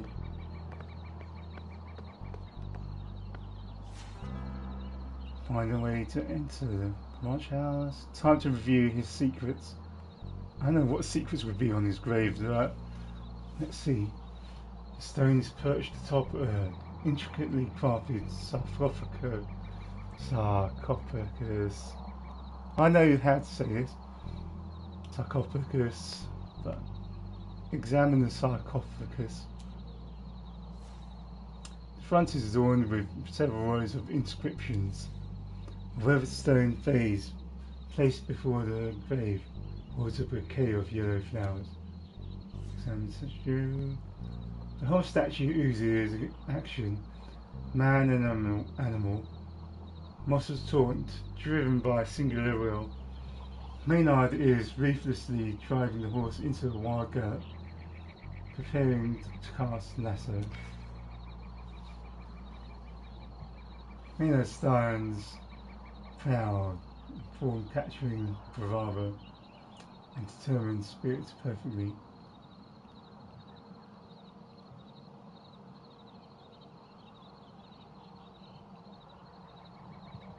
Read the inscriptions. Maynard Kane, 1967 to 1952, founder of both Wood and K Cattle Empire, patriarch of the K family, beloved husband and father. Stylized letters are inscribed below. I blaze the trail and this is my home now. Interesting. It wasn't just about being the first, it was about staking a claim, establishing a legacy, but ensuring that his efforts and achievements would be remembered. Maybe this credo is a clue to the secret you're looking for. A laser trail, it must have some deeper meaning. This is my home now. Is this about Rue Valley or his grave?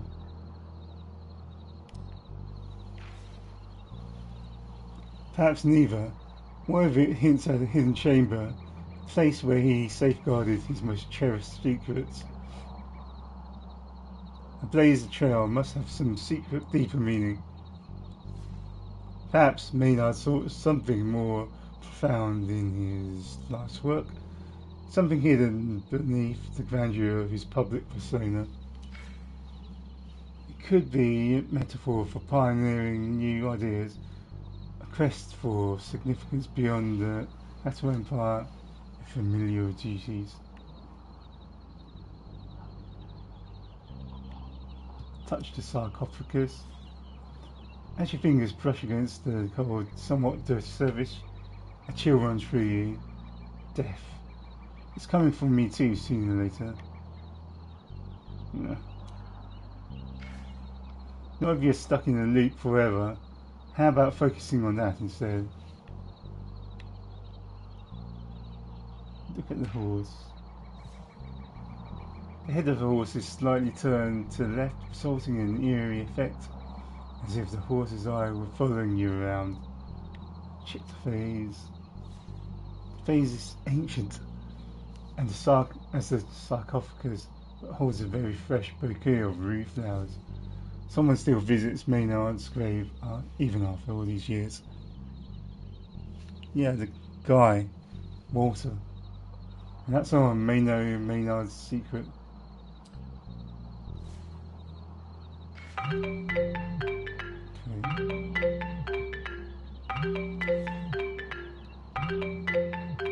Here's a PS5 recently. Right. Let's put the sign in the Observe the overall posture of the statue. Maynard's stance exudes confidence and authority. His posture is balanced and purposeful.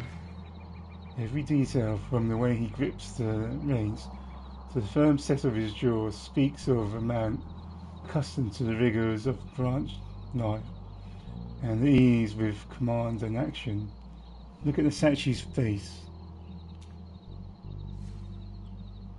Maynard's face is sculptured with a rough hewn features, a hint of stubble adding a rugged charm. His expression is a mix of smiling and screaming, as if he's ecstatic about something, probably catching a car. Focus on Maynard's arm.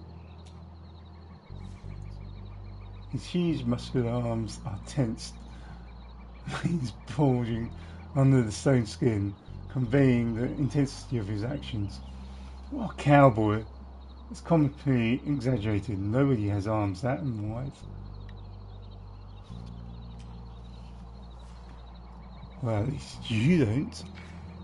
His left arm extends forwards, gripping the reins tightly, while the right one is drawn back, poised to release the lasso with precision. Gaze upon that chest.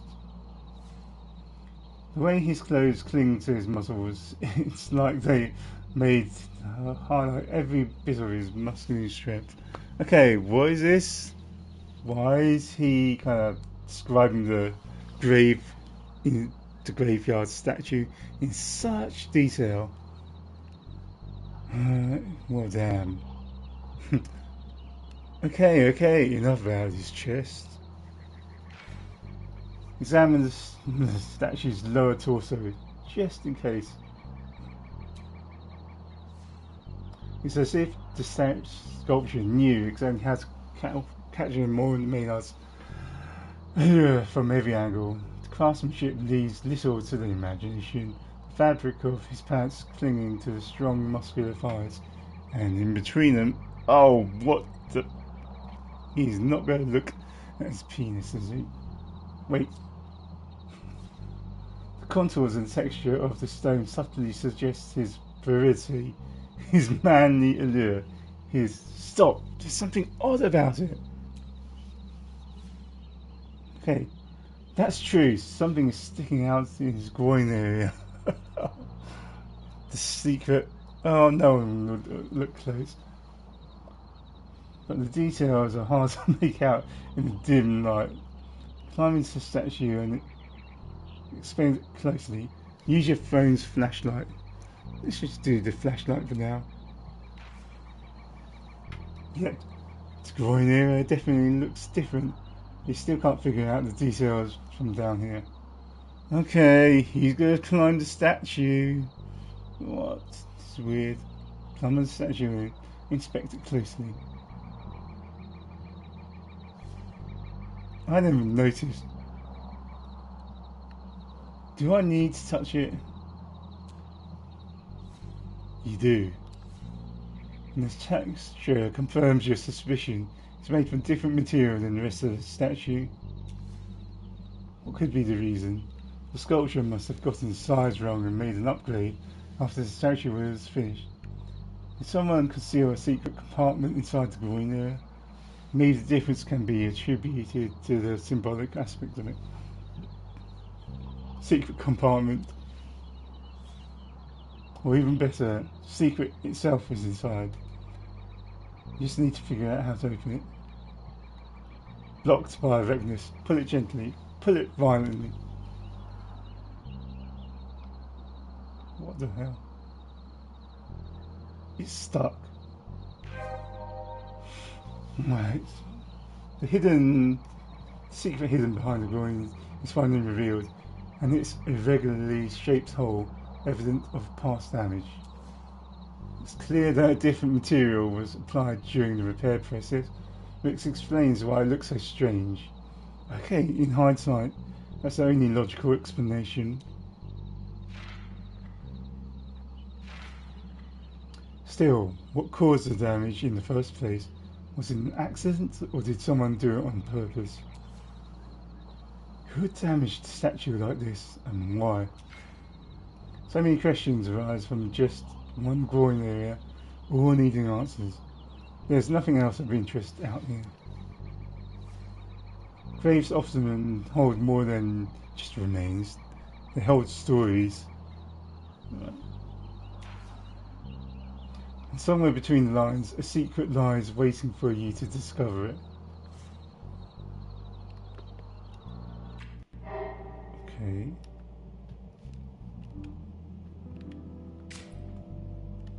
Sniffing around Maynard's grave, you noticed that the statue's groin had been damaged and repaired. Could be the statue's groin damage is connected to Maynard's secret. You should ask both. You should both search online and ask about it. Okay.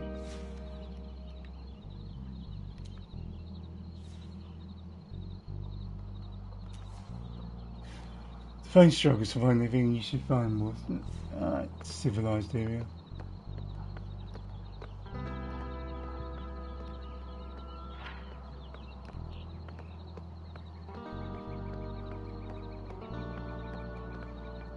Where are we going?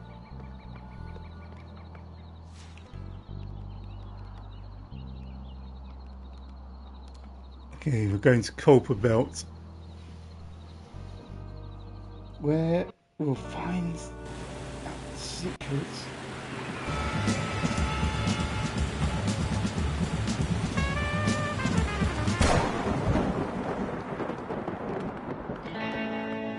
Right. What else have we got? Whoosh. We didn't make it. We didn't make it. Here we go.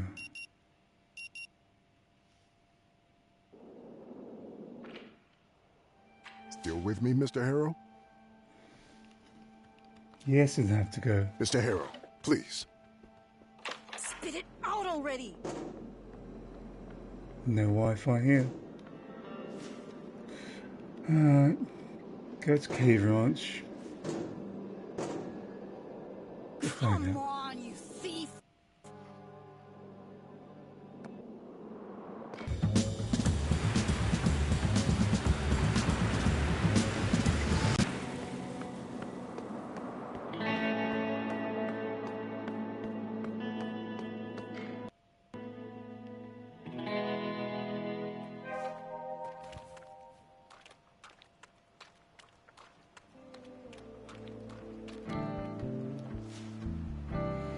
Alright.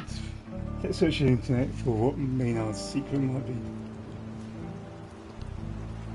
Got some good search terms. Maynard K statue damage. Too many results chart. Most of them look like they're not connected to anything you're looking for. Open a random article just in case. You have to narrow down the search. Minute card statue groin damage. A couple of results, corresponding snippets show up. Read the first snippet. Actor performing a historical figure like Maynard K often injure themselves, mimicking the dramatic poses seen in paintings and statues.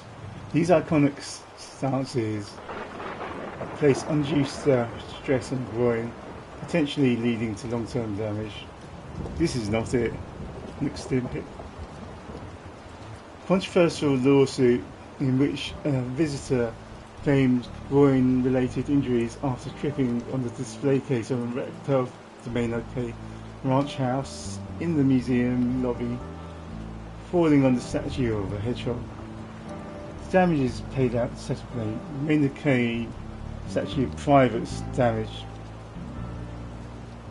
No results containing all your search terms were found. Did you mean Maynard K statue private damage? Maynard K statue in junior region damage.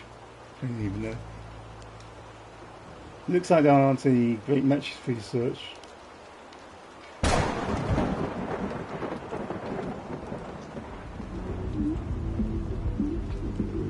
House. Let's search in that. What's the secret maybe?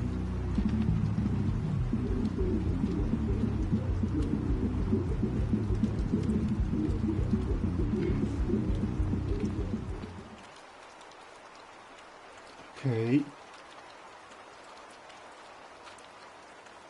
What's with this glow? I don't think I noticed that glow before.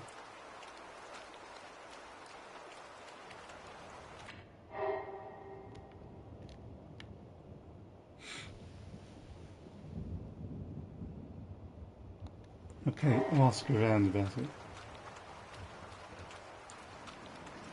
Well, it's no time. Let's wait to sleep out.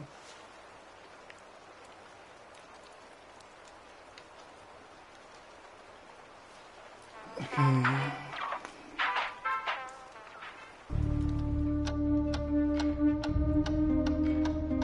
This loop is ending. And let's go. Enough of this for now. Let's go.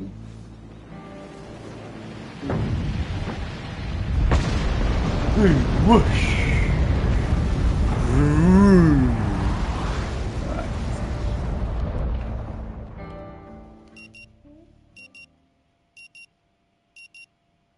Okay, let's go. Still with me, Mr. Harrow? Yes, I have a question. Alright.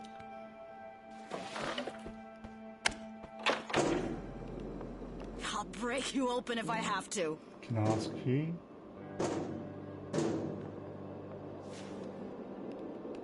Maybe I can. I don't know. Sure. Give it a go. Wow. Find a way to pass away to create your answer. Did you know that Maynard's statue has been damaged? Really? What kind of damage are we talking about? His sensitive area has been compromised. That's it. His ego. She knows. But, no. Never seen it or heard anything about it. It's barely noticeable. Whoever fixed it knew what they were doing. Ah, well, that sounds like it was done by Coral Destiny's Community Relations Department. They're, particularly focused on improving the local community and their own image along the way. How did the locals react to Coral Destiny? In what ways do they improve the community? So that's why the button is on the vending machine. In what ways do they improve the community? Well, they've done quite a bit. They're invested in repairing and maintaining local infrastructure, setting up the bike stations, an AI shuttle service, providing internet access, all that sort of thing. Internet access. Which brings me to why it's all done. Well, at least how I see it. Rue Valley has had a rough history with corporations, and I think Coral Destiny's aware of it. Okay. To avoid being seen in a negative light, they put a lot of effort into supporting Rue Valley's community, especially with the Local Employment Initiative. It's a program that prioritizes local residents for employment, offering them preferential treatment in the hiring process. They also develop specialized education programs, ensuring that the local applicants will be well prepared and qualified to work at the company. Over 100 local residents are employed there in various positions, from janitors to astronauts in training. That's beneficial for the community, but what about non-locals?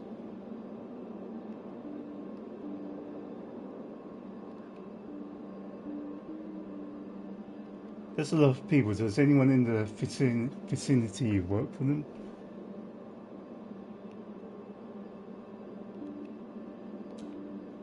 Well, I worked for them until recently. And I was born and raised in Rue Valley. I lived here until I left to study at the university. Okay. Why did you leave Coral Destiny? Did you resign or were you let go from your job? I know, it's a bit personal, but impulsive. I resigned. It was a tough decision, but I had to do it. Okay, you had to? About 8 months ago, I bumped into Kathy, the assistant manager in the community relations department, during lunch in the cafeteria. We started chatting, and she mentioned they were considering reviving Bothwood's graveyard. Oh, reviving? The plan included restoring damaged graves and crypts, fixing paths and vegetation, and ensuring future maintenance. Wait, so Coral Destiny knows? Honestly, I forgot about it until now. I don't know if the initiative ever took off, but if it did, maybe Coral Destiny fixed the statue. But why would they just fix the statue and not the rest of the graveyard?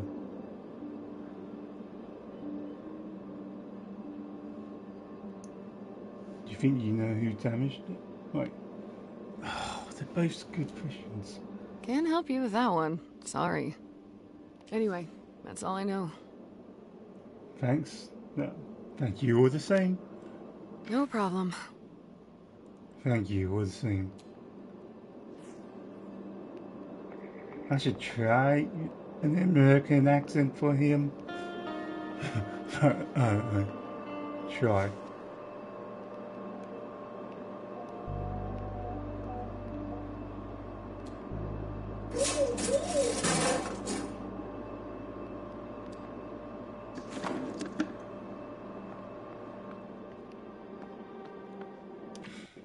Okay.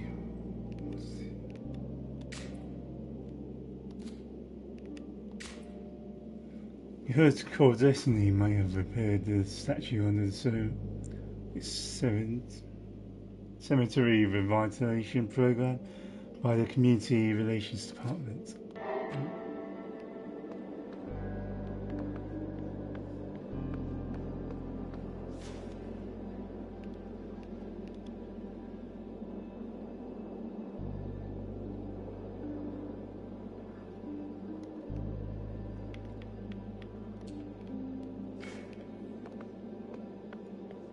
Wonder if she knows.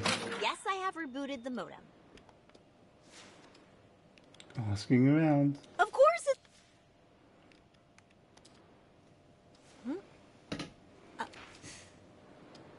Hey, Oh, hello, Mr. Harrow. How are you? Are you ready to check in? Wait.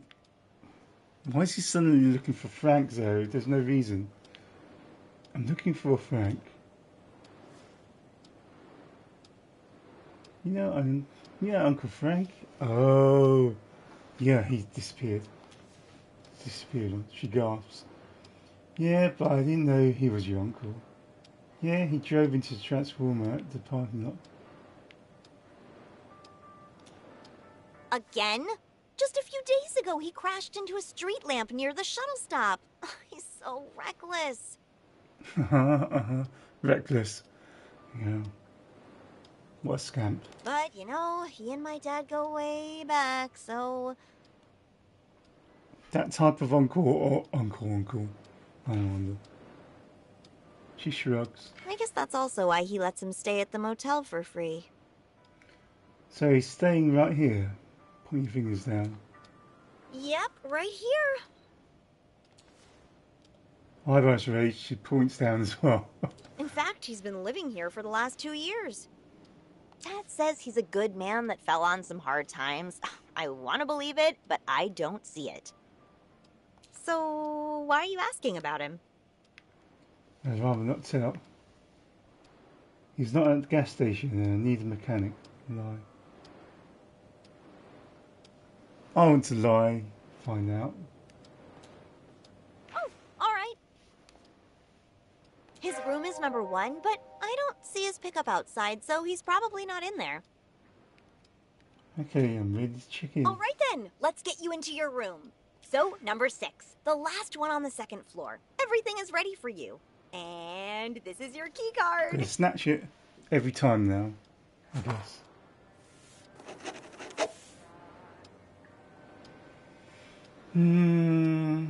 She lets out a heartfelt. Wow.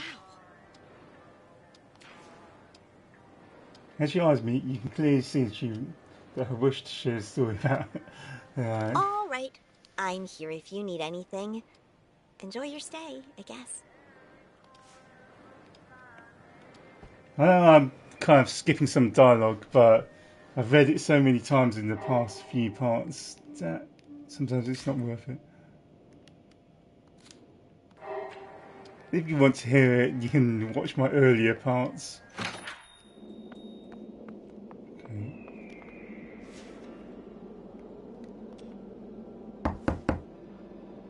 Okay.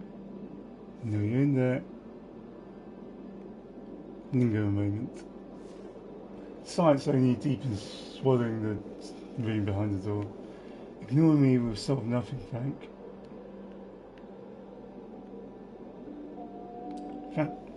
Cut the crap. Open the door right now. The echo of your voice fades into the void, swallowed by oppressive silence. Ignoring me will solve nothing, Frank. Ignoring me will solve nothing, Frank. Right. Maybe he's pondering my words. Maybe he's deliberately stressing me out.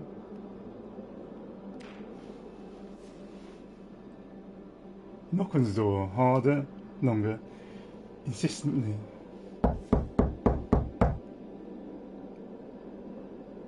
I just want to talk, Frank. Nothing more. Even if he's in there, he's clearly doesn't want to engage. Try the doorknob.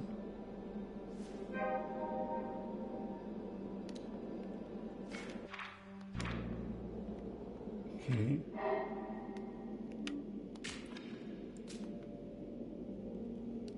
Commit.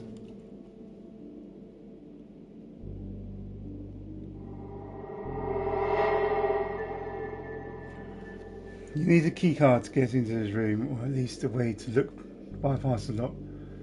The receptionist loves talking about keycards. When you try to check in, you could try to find out more about the way the next loop, as you already checked in this loop.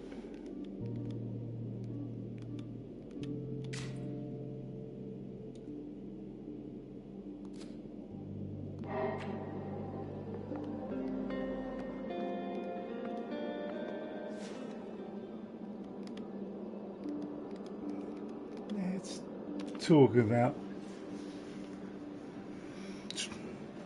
talk about water with his daughter. Maybe Maynard. I don't know.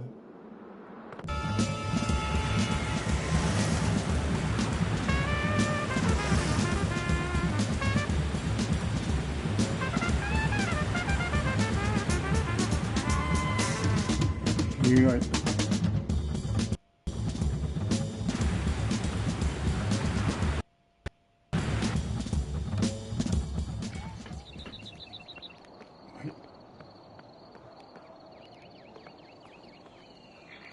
Guess I'm not talking to Riley. What happens if I interrupt their speech? Welcome to Max Gas. You need some help getting gas in that city car of yours, or you want something else? We got no booze, mind you.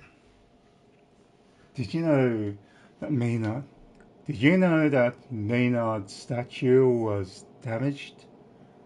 Damaged?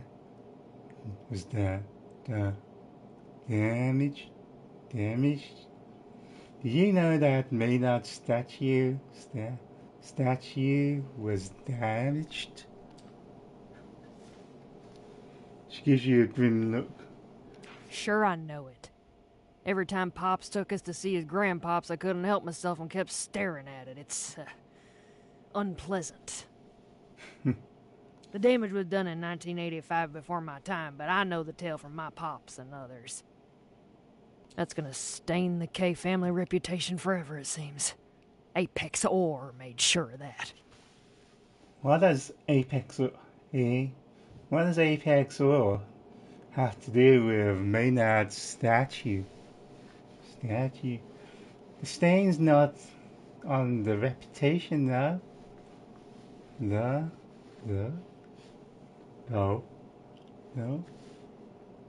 I don't understand. I don't understand. How's a statue of your ancestors connected to you? What does Apex Ore have to do with Maynard's statue? Everything. If it wasn't for Apex Ore, this whole valley would be a different place. They made millions digging out our gold. In return, we got toxic tailings and water that's blacker than night and deadlier than poison. My pop saw 'em for the shitheads they were and tried to make 'em go away by running for mayor. But he wasn't aware of just how far those fuckers were ready to go. Okay. And the damage to his grandpop's statue is a result of that. So they sent pickaxes to break some bars? So, I don't know why I'm picking that. So they sent guys So they sent guys with pickaxes to break some walls. I still don't understand why. Wait. How is running from here connected with all this? Wait. I don't know how it was done, but I do know Apexor did it. I still don't understand why. Wait. How is running from here connected with all this? It's simple. Pops was running for mayor in 1985 against Bill Thatcher, who was then mayor, but everybody knew he was just an Apexor bootlicker. Pops wanted to ensure people of Rue Valley get by what is by right theirs, a percentage of the profit of the gold mine from here. Of course, that would make a dent in Apexor's revenue. A week before elections, Pop organized a mass rally. Apexor sent their thugs to make a mess of it, and boy, they sure did. The rally turned into a brawl, and the brawl into a 2-day riot. At one point, Apexor took a chance and damaged Grandpop's statue. Shitheads. Something's not quite right there. Right there. Fucking corporations will stop at nothing to protect their profit margin. Quiet story. Thanks a bunch. I still don't understand why. Apexor was just protecting the business here. Something's not quite right there. Right, I'm going for the second one to see if she talks more. Yep. Profit rules it all and people can go fuck themselves. But you know what? Apexor was honest about that, unlike those sweet-tongued Coral Destiny folks. The modern corporation that pretends they care about you but will walk over your corpse for a dime, now they are the real shitheads. That's why I run my own business. Only way to protect yourself is to become financially independent. Something's not quite right here. Quite right there. Oh, many things are not quite right here. Pops lost the election to Thatcher. People blamed him for the riots, thought he caused them. An Apexor still does business, and we're left with toxic water and infertile soil. So, yeah. I still don't understand why. It's simple. The tone implies she thinks you are simple. They've damaged the manhood of Maynard K. The man who built both woods started an empire. At the same time, they attacked my pop's manhood by showing him they can do whatever they want and that he doesn't have the means or the balls to respond in kind. Try a story. Thanks a bunch. I hate telling it, but we must remember.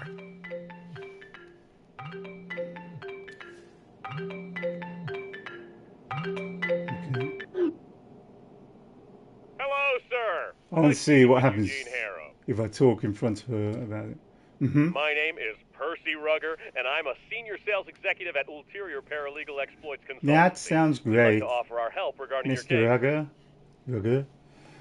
But I have a question first, if I may. But of course, Mr. Harrow. I'm here to answer any questions you might have. At your service, as they say. Sorry, I need to hop on another call. Call you later.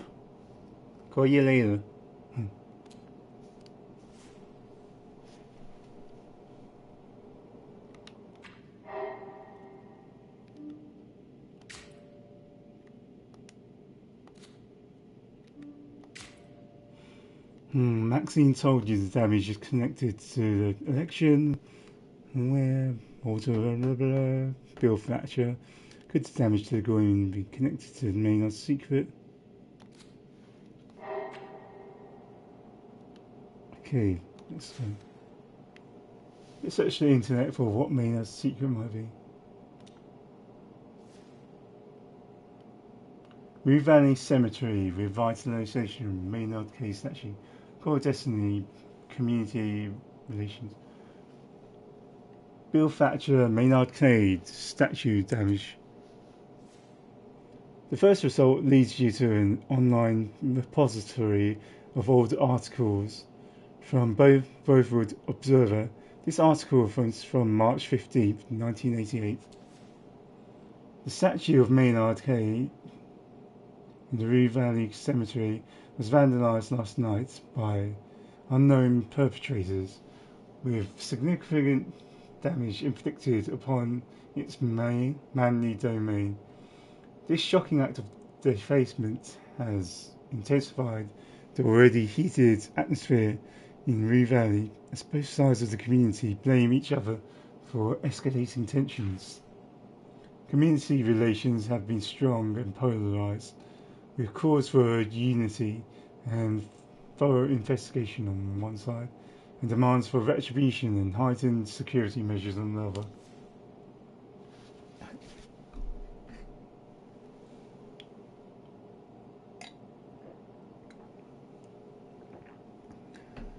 Police have launched an investigation urging anyone with information to come forward. We are treating this incident with utmost seriousness and will pursue all leads to ensure those responsible are brought to justice, stated Police Deputy Sheriff Bobby Canis. K. Bob K. When asked to comment on the incident, male candidate and Maynard's grandson, Walter K, responded cryptically, "Why didn't you ask Bill Thatcher and Mr. Wannabe K who did it?" We have reached out to Bothwood Mayor and Bill Thatcher for comment, but are still waiting for a response as our next print deadline. Rue Valley Cemetery revitalization, Maynard K statue.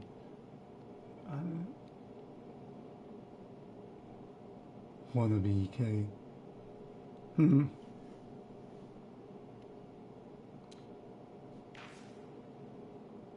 Once again, article from Bothwood Observer online repository shows up, this time dated May 6th, 1988. So I'm kind of out of it and didn't really sleep well last night. We'll see how it goes. During a rally this Thursday, male candidate Walter K developed a fervent speech calling for a return to traditional values and preservation of K family honor, addressing what he described as unfounded attacks against his family. K emphasized the importance of heritage and community pride. "We must stand together against those who seek to divide us," Walter K proclaimed to an attendee crowd. "The K family will always have a pillar in this community, and we will not allow malicious rumors to tarnish our legacy. Our descendants will forever honor our esteemed founding of Bothwood Maynard K, while the names of Bill Thatcher, Camilla Lopez, and Mr. Wannabe K will fade into obscurity." Wannabe K. Camilla Lopez, could she be related to Anita? I think so.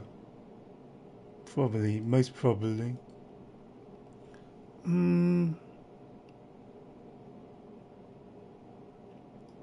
Let's see.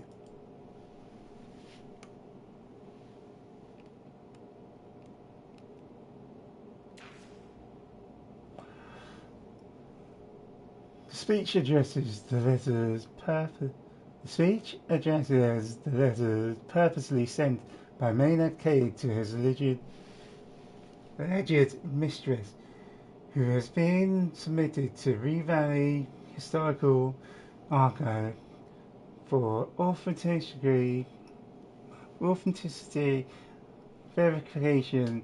Concerns were raised about the integrity of both ongoing examination and institution itself.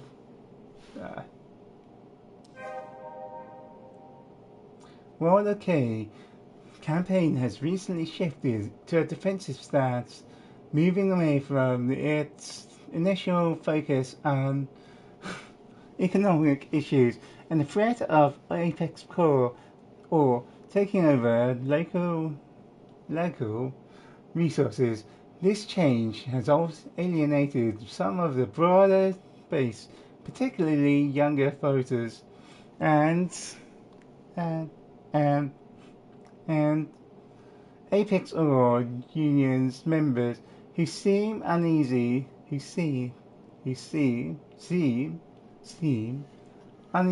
about this unexpected turn towards traditionalism.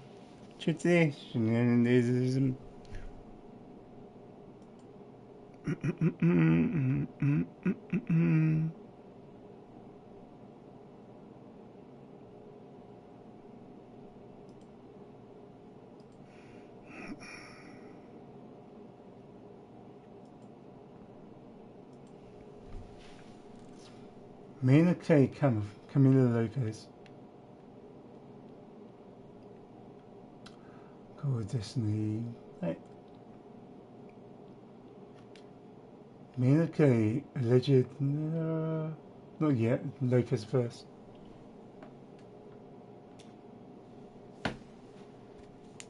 The first result is an online shop selling a book entitled The Power Behind the Campaign, How Corporate PR Shapes Bothwood Politics. It can be books about anything, and so why is it so hard to get published? I don't know.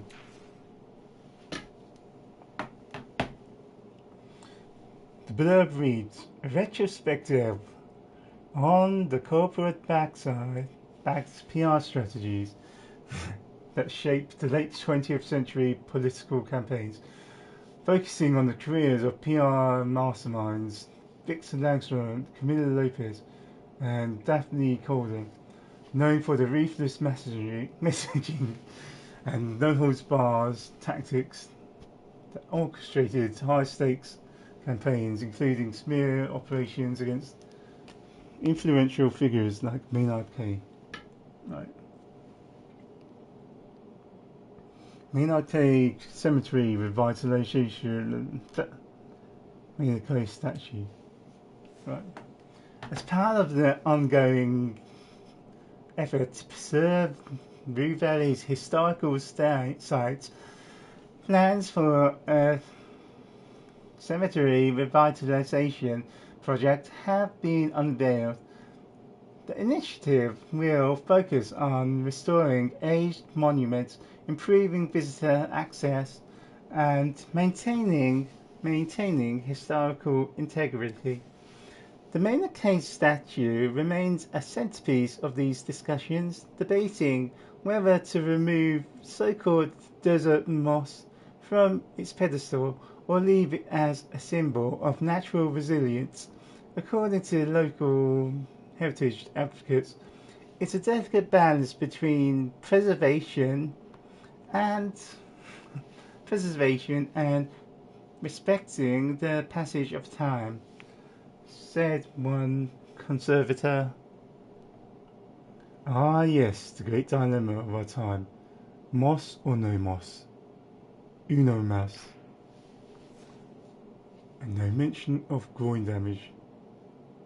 Maynard K. Alleged mistress letters. Bothwood Observer, March 2nd, 1988.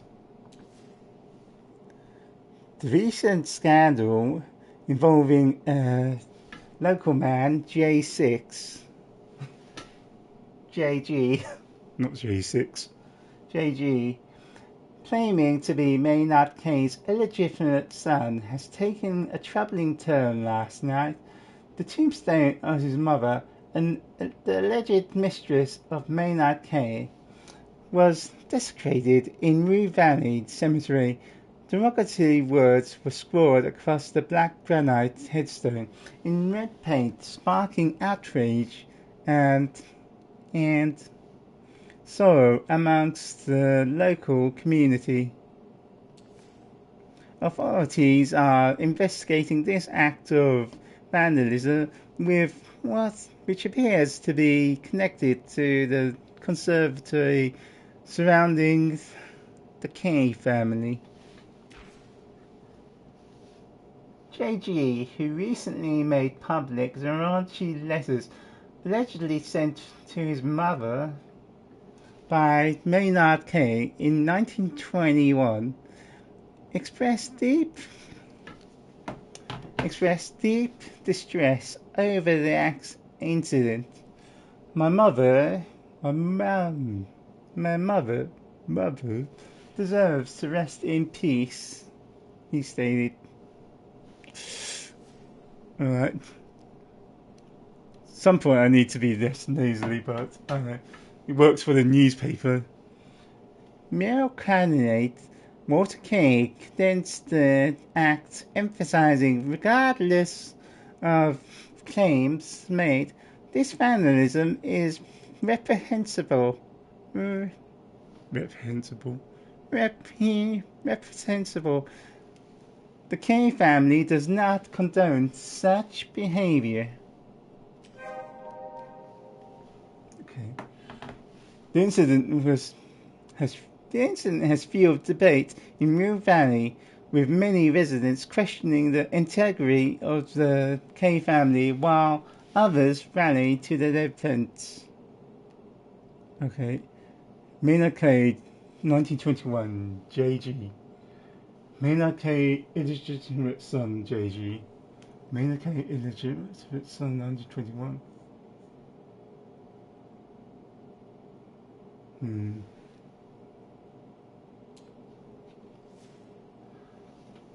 Once more, an article from the Bourne Observer shows up dated February 13, 1988.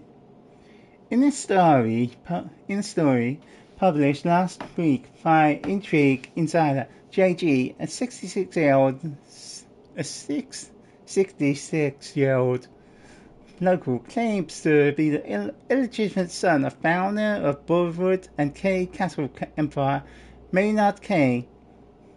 He presented the infamous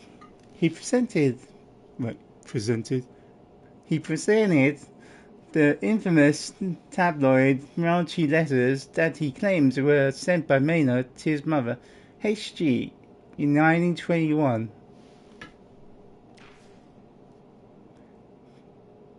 J.G. asserts he found these letters after his mother died in 1983 and has now chosen to reveal them, believing it's time Rue Valley saw the true face of the K family.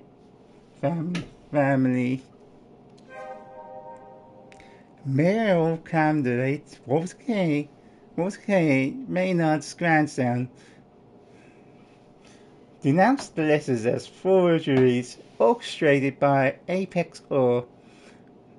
This is a malicious attempt to tarnish both the esteemed reputation of the K family and my own honor, he asserted to our reporter, Intrigue Insider.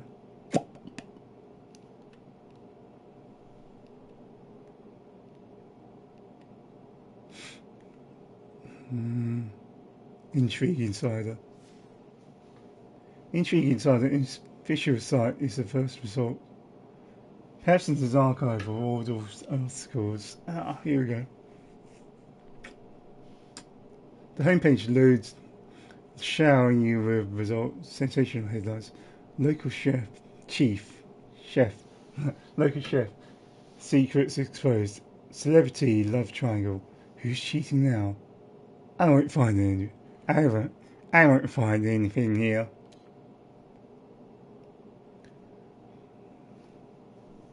Core Destiny community relations. Right. Snippet of the first result. In an effort to give back to the local community, Core Destiny Community Relations has announced an initiative focusing on local engagement, sustainability, and economic opportunities. A spokesperson described as a commitment to people who make impossible possible, who make work possible. Let's try another result. It's a social media post from Watchdog Independent Tigers. Core Destiny's manipulating communist relations to quell public backlash.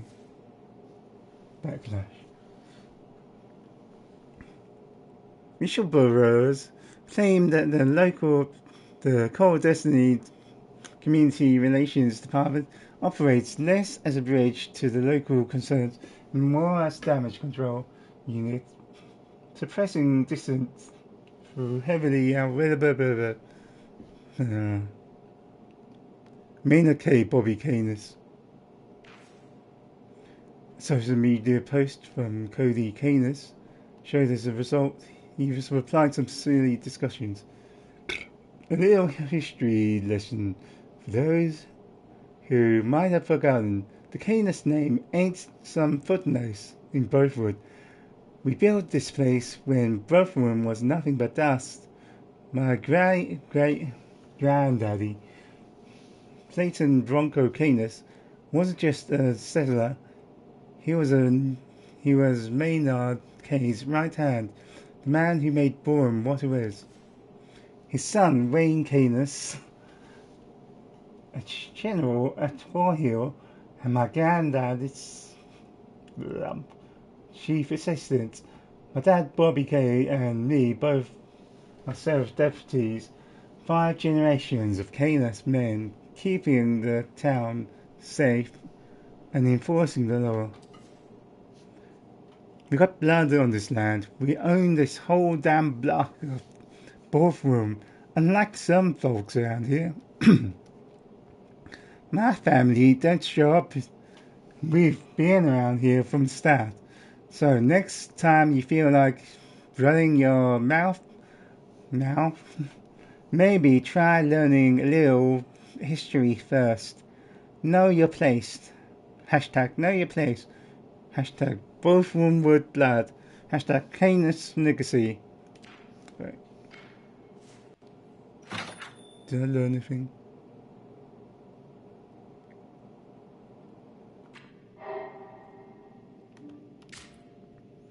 Okay. Okay, this is law. I'm not going to read it out loud. Because it's just a summary as well.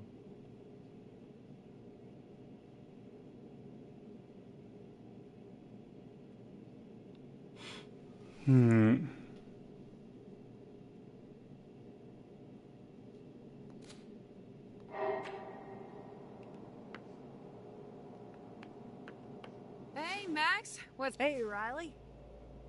Oh, not this again. You disappeared. Nah, there's only one.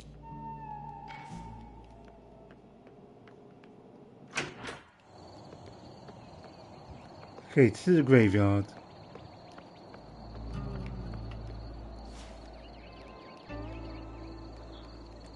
Drive south.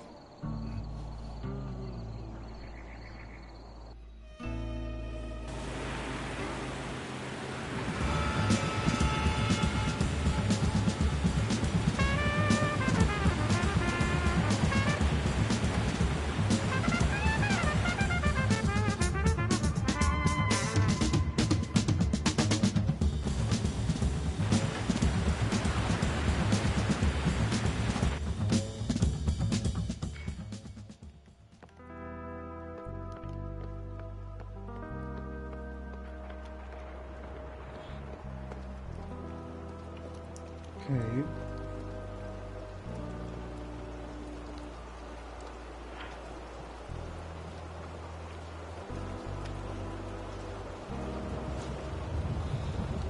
If you thought the first black granite grave would be the one, you're sorely mistaken.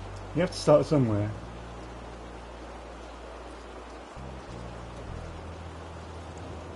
And what better way than to start badly? Right, sassy. This gravestone doesn't match any of the parameters. HG initials, year of death, 1983. And the person is not female. Keep on looking, at least console yourself with the fact that you won't be here forever, unlike the rest.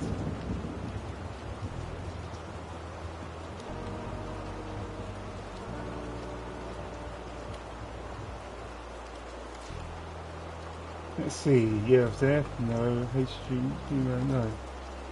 The courts of burn,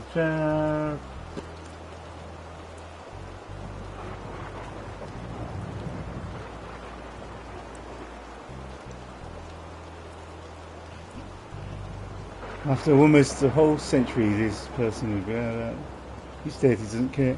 Chase away these thoughts, inner thoughts, and keep on looking.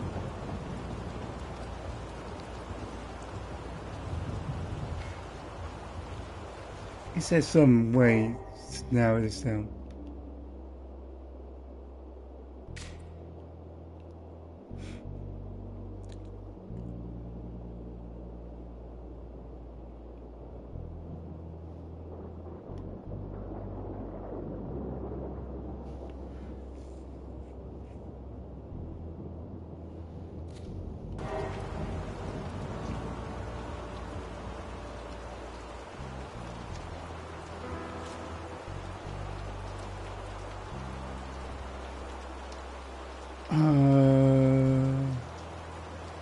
Okay.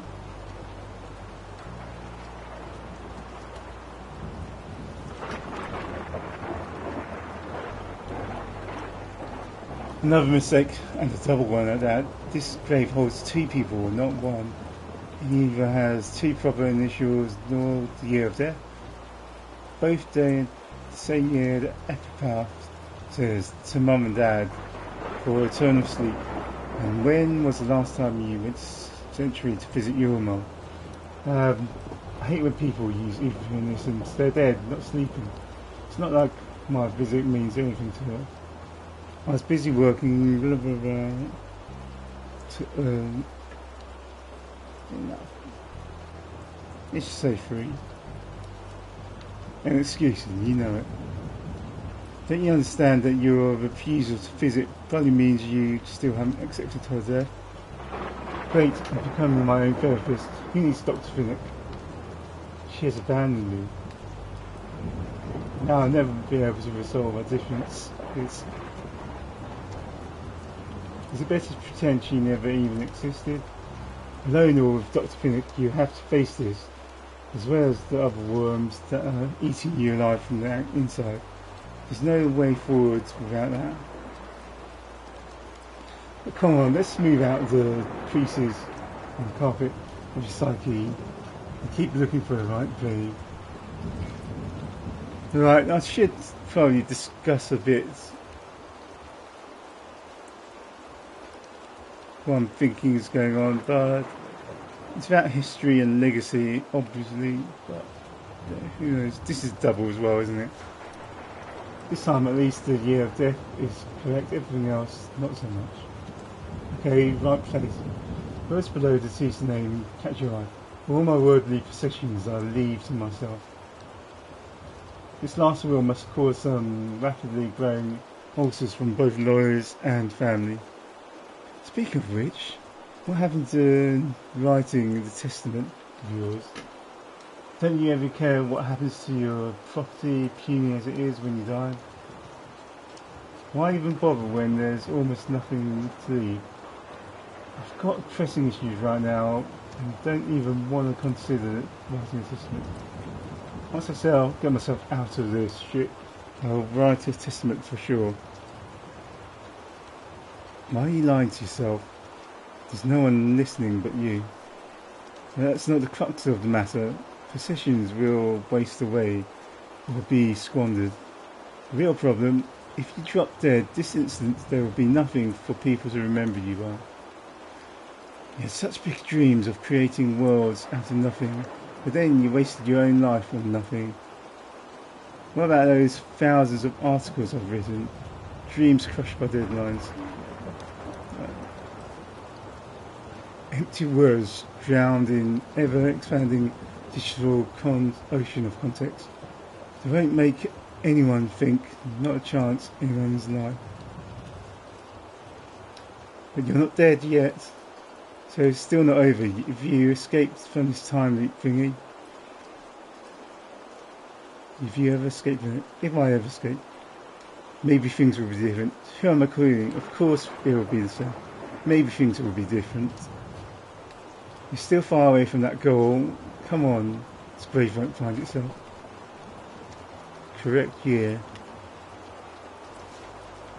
Nope, this grave has it all wrong. Listen, this will take even more time than expected. You're in time. Time is all I have. Keep searching graves in this. Future loops until you find the right one.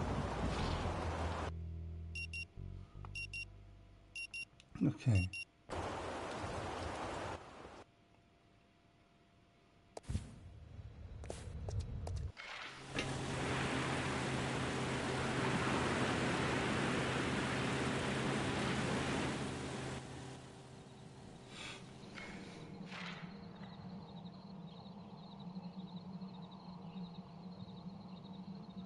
Wait, who's that? Wait, oh, this sequence again. Whoa. That was a cool sequence. I should keep a clip of that.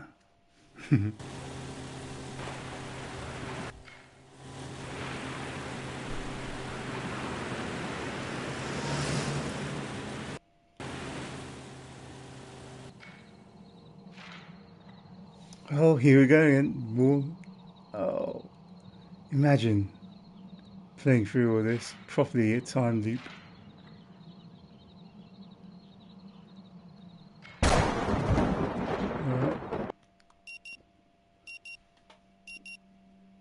Wonder how long he's been at this for.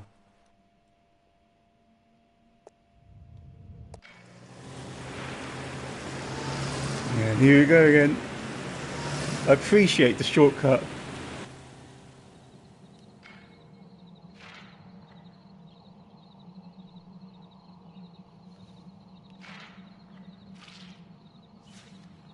Here we are.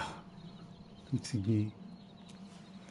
One Hannah Gold is buried here, so the initials are right. The gender is correct. And the year of death, 1983. Check. Let's just make sure this is the right grave. All the parameters are there. This grave, even though there are no traces of the red paint used to desecrate it. I think there is, but wait, on second look you see something after all. Whoever cleaned it used chemicals so strong they wiped away the red, but burned the words into the stone. Yeah. They're faint, but you see the suffix digger added after her name, as well as the words Apex Whore below her name. Someone was very angry. It's so easy to piss all over someone who's defenseless. Even easier than snatching a cookie from a toddler. Go back.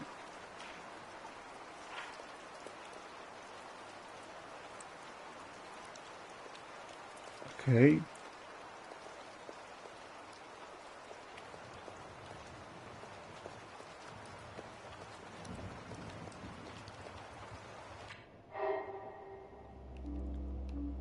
What does finding it do then if it's going to kick me out of it immediately?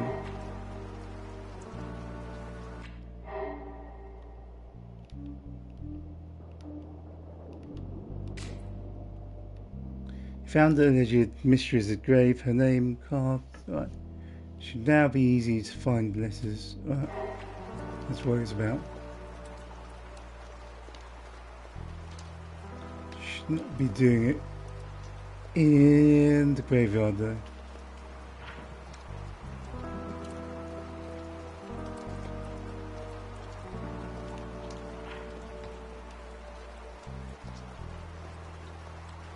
I'm just going to wait it out.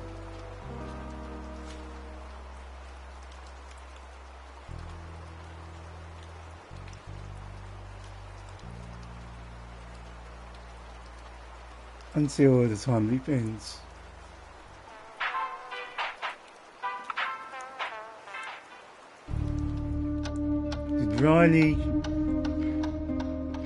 Is Riley turning up?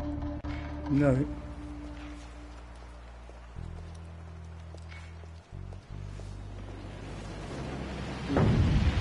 Wait.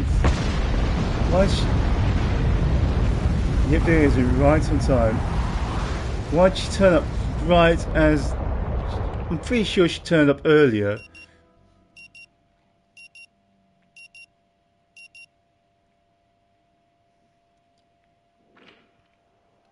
Still with me, Mr. Harrow? Yes, and I have a question. Actually...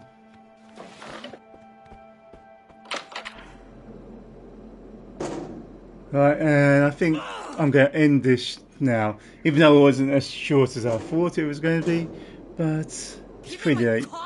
And a pretty good place to end. Next time I'm going to continue the search by going on the phone.